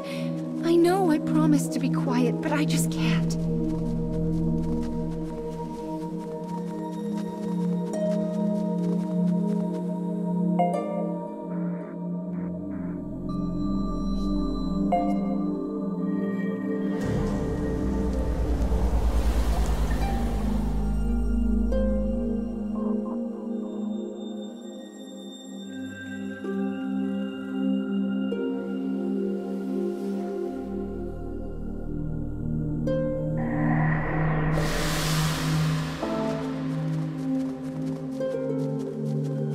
Make sure not to slip on the snow now.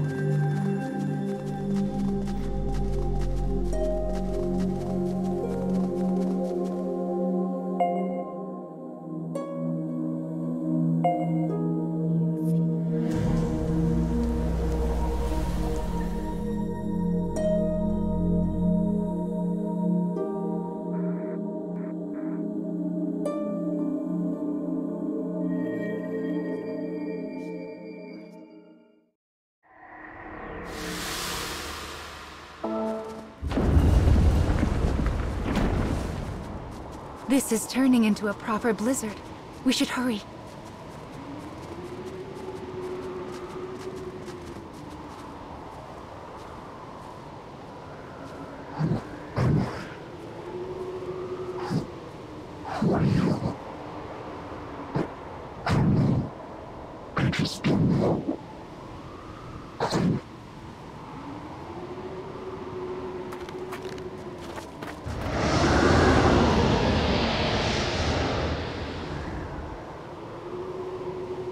I wonder if it's trying to tell us something.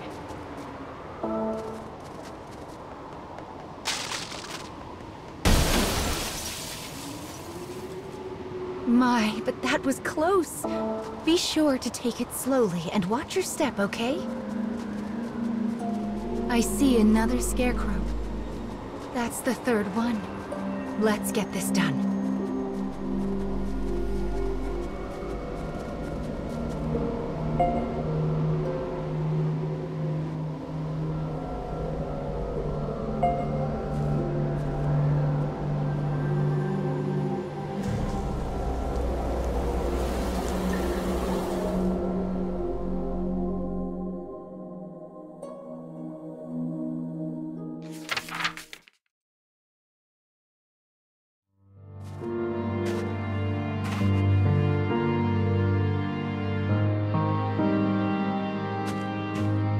A tremendous cliff looms before the man.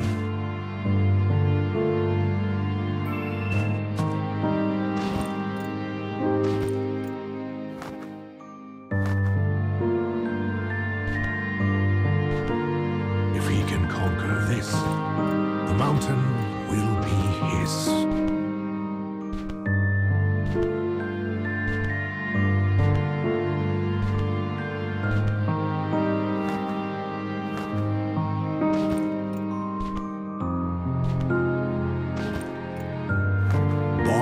His numbed fists, he whispers encouraging words to himself.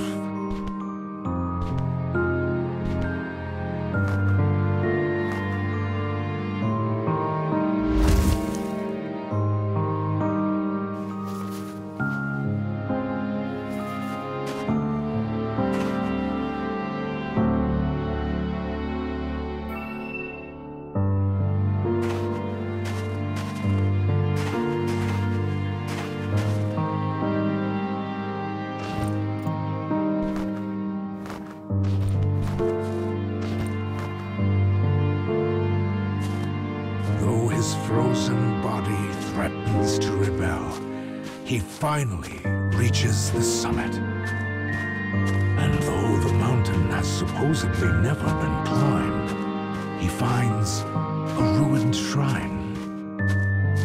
Intrigued by this mysterious sight, the man ventures onward.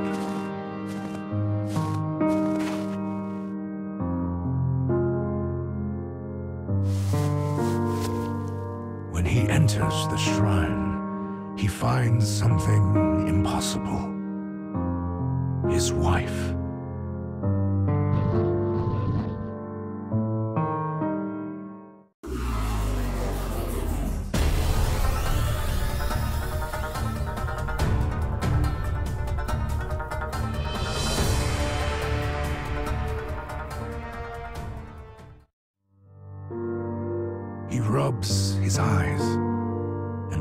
looks at the woman again. What he thought was his wife is in fact the frozen corpse of another pregnant woman.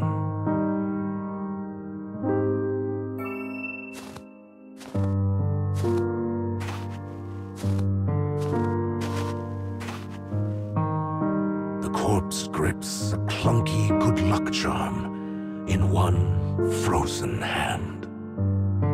It looks just like the one his own daughter gave him.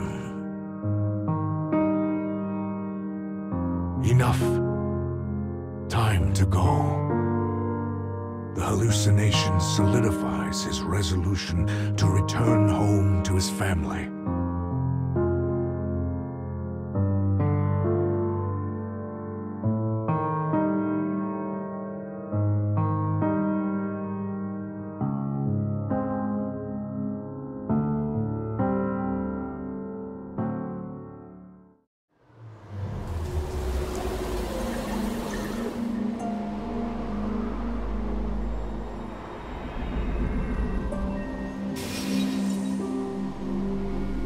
He left his pregnant wife to climb a mountain? What an awful man. This fabric has frozen, turning it into a bridge. Be careful not to slip. I hear it's best to stay calm and take small steps. Also, lean forward and firmly plant your foot when... Are you listening to me?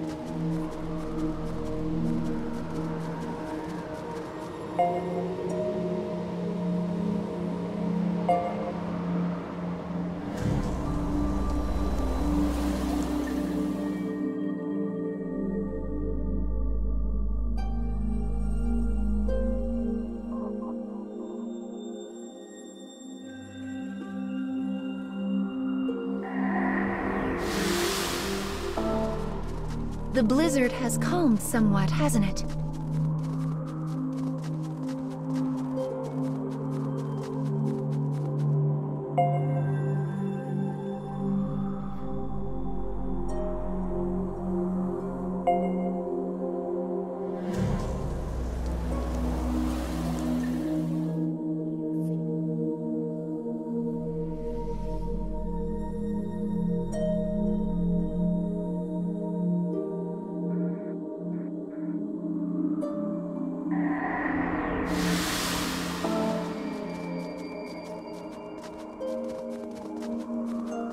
Once we restore the next memory, we can leave this snowy area. It's pretty, but it makes it hard to see or keep your balance. No matter how lovely it is, I wouldn't want to be out here for too long.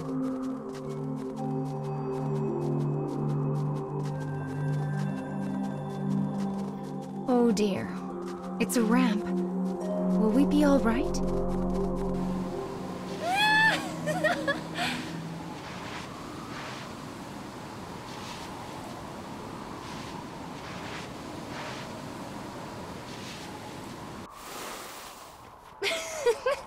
Oh goodness, my poor bum is frozen.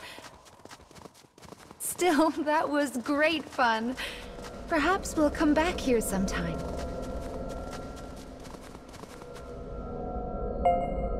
Let us enter the spear's final memory. I wonder if the adventurer manages to get home safely.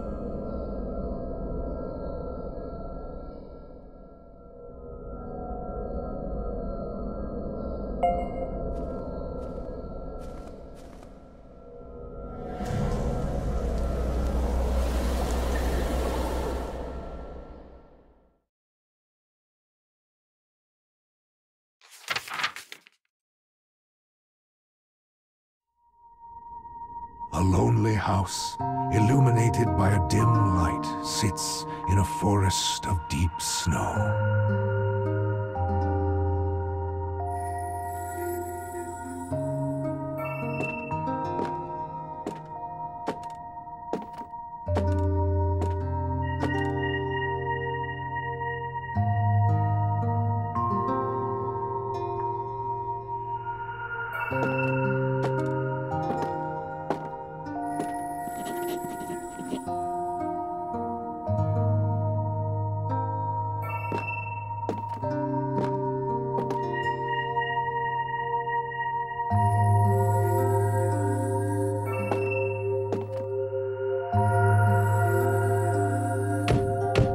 Suddenly, a furious knocking batters at the door.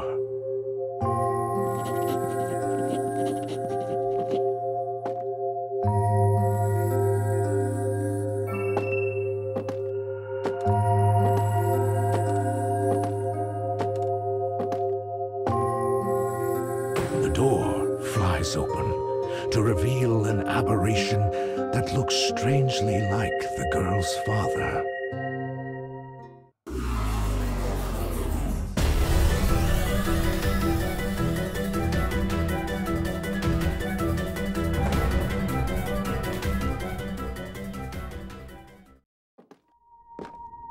It seems the knock was but a trick of the wind.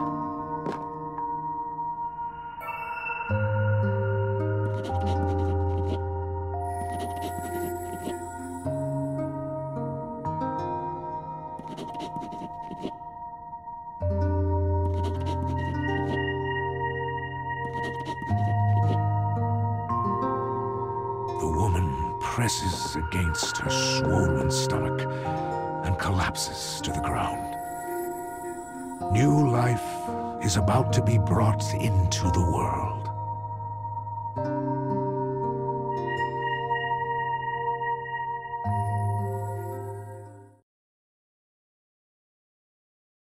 The man is in darkness.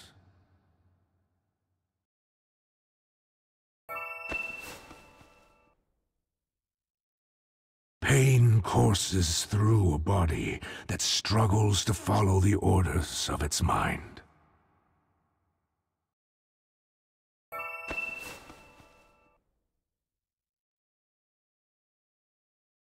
With each movement he makes, his arms and legs grow heavier.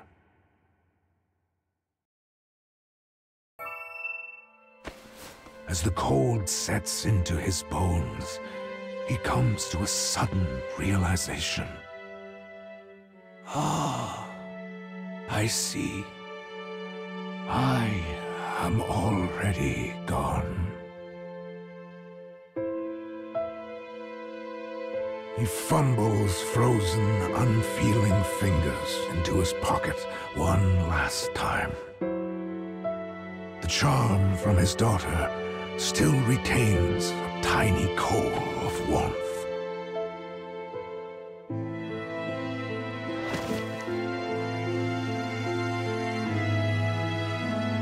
With the sensation of his family at his fingertips, he slowly closes his eyes.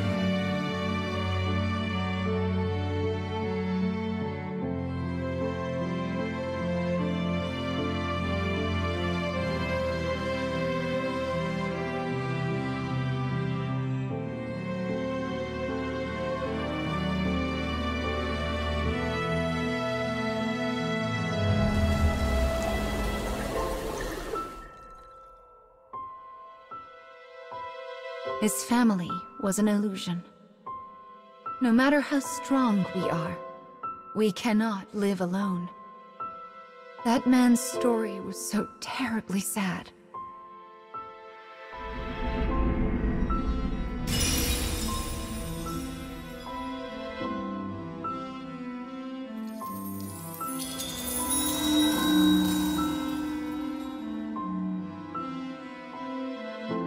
It seems grief waits for everyone at some point in our lives.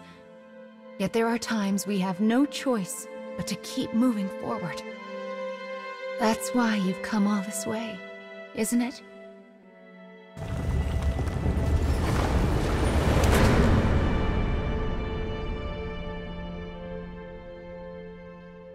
Let's go. We have a final fragment to reclaim.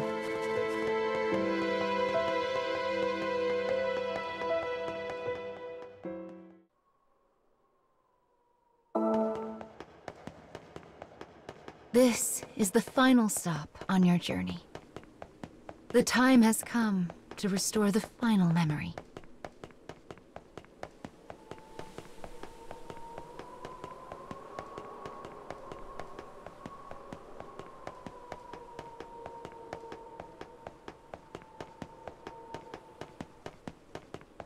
we will regain all that you have lost, so that we might fulfill your wish.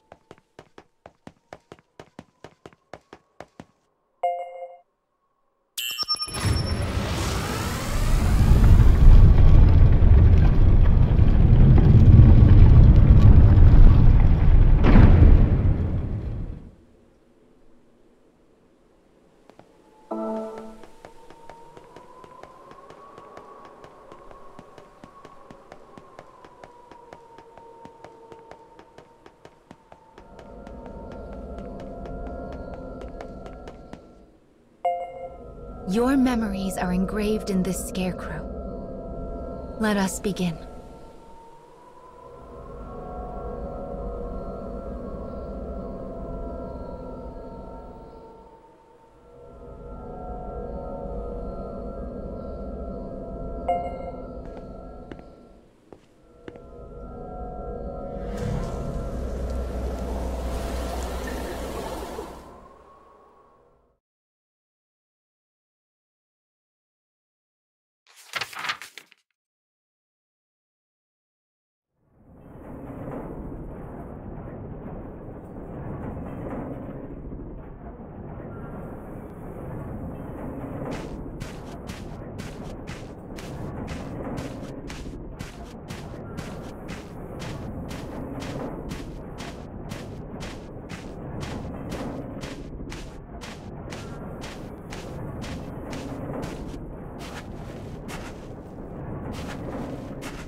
I know it's painful, but let's keep going. These memories are deeply entangled with you. Restoring them will not be easy. Do you know what that monster is? It is a creature who steals and eats human dreams for want of their form. But perhaps you know more about that than I do.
Come then.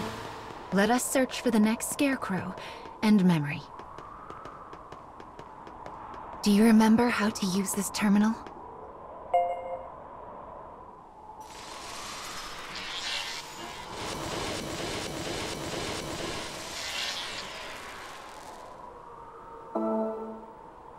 You came through here with her once, didn't you?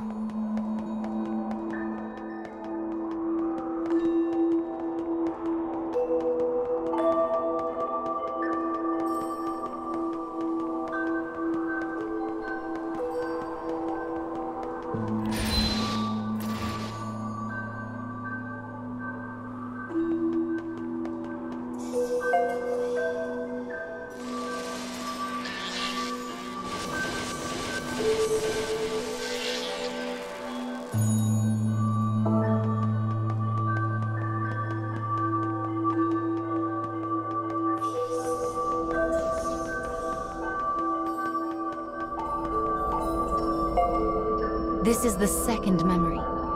Are you ready?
Are you all right? Can you walk? Like I said before, the more we restore, the deeper your pain will grow.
The dark foe's attacks grow ever more vehement.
The path has been cut off.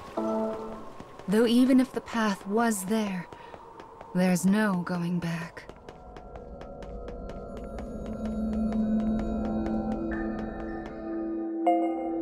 When we finish restoring all of these memories, I will ask you one more time. So prepare yourself for that moment, all right?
Can you still walk? All right.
Regardless of what you choose, the next memory will be the last.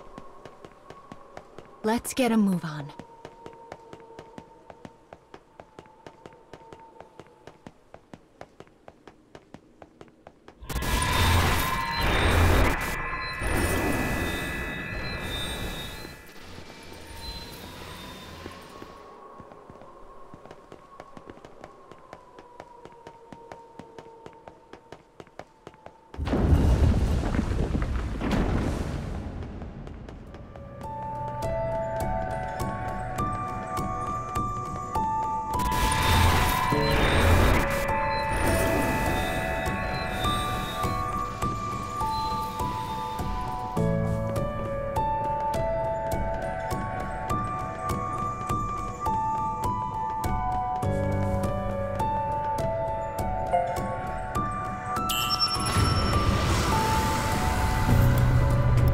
Restoring the tale of what you have done is penance for your sins. But soon, that too will come to an end. Will you realize your wish? Or...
This is the last, truly and well, the last memory.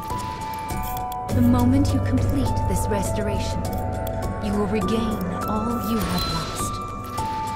And there, you will find your sins waiting.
That is the final piece. Speech. Now you have regained all that you lost. Now you must choose. Will you become human? Or... Tell me, child, what is it you truly wish for?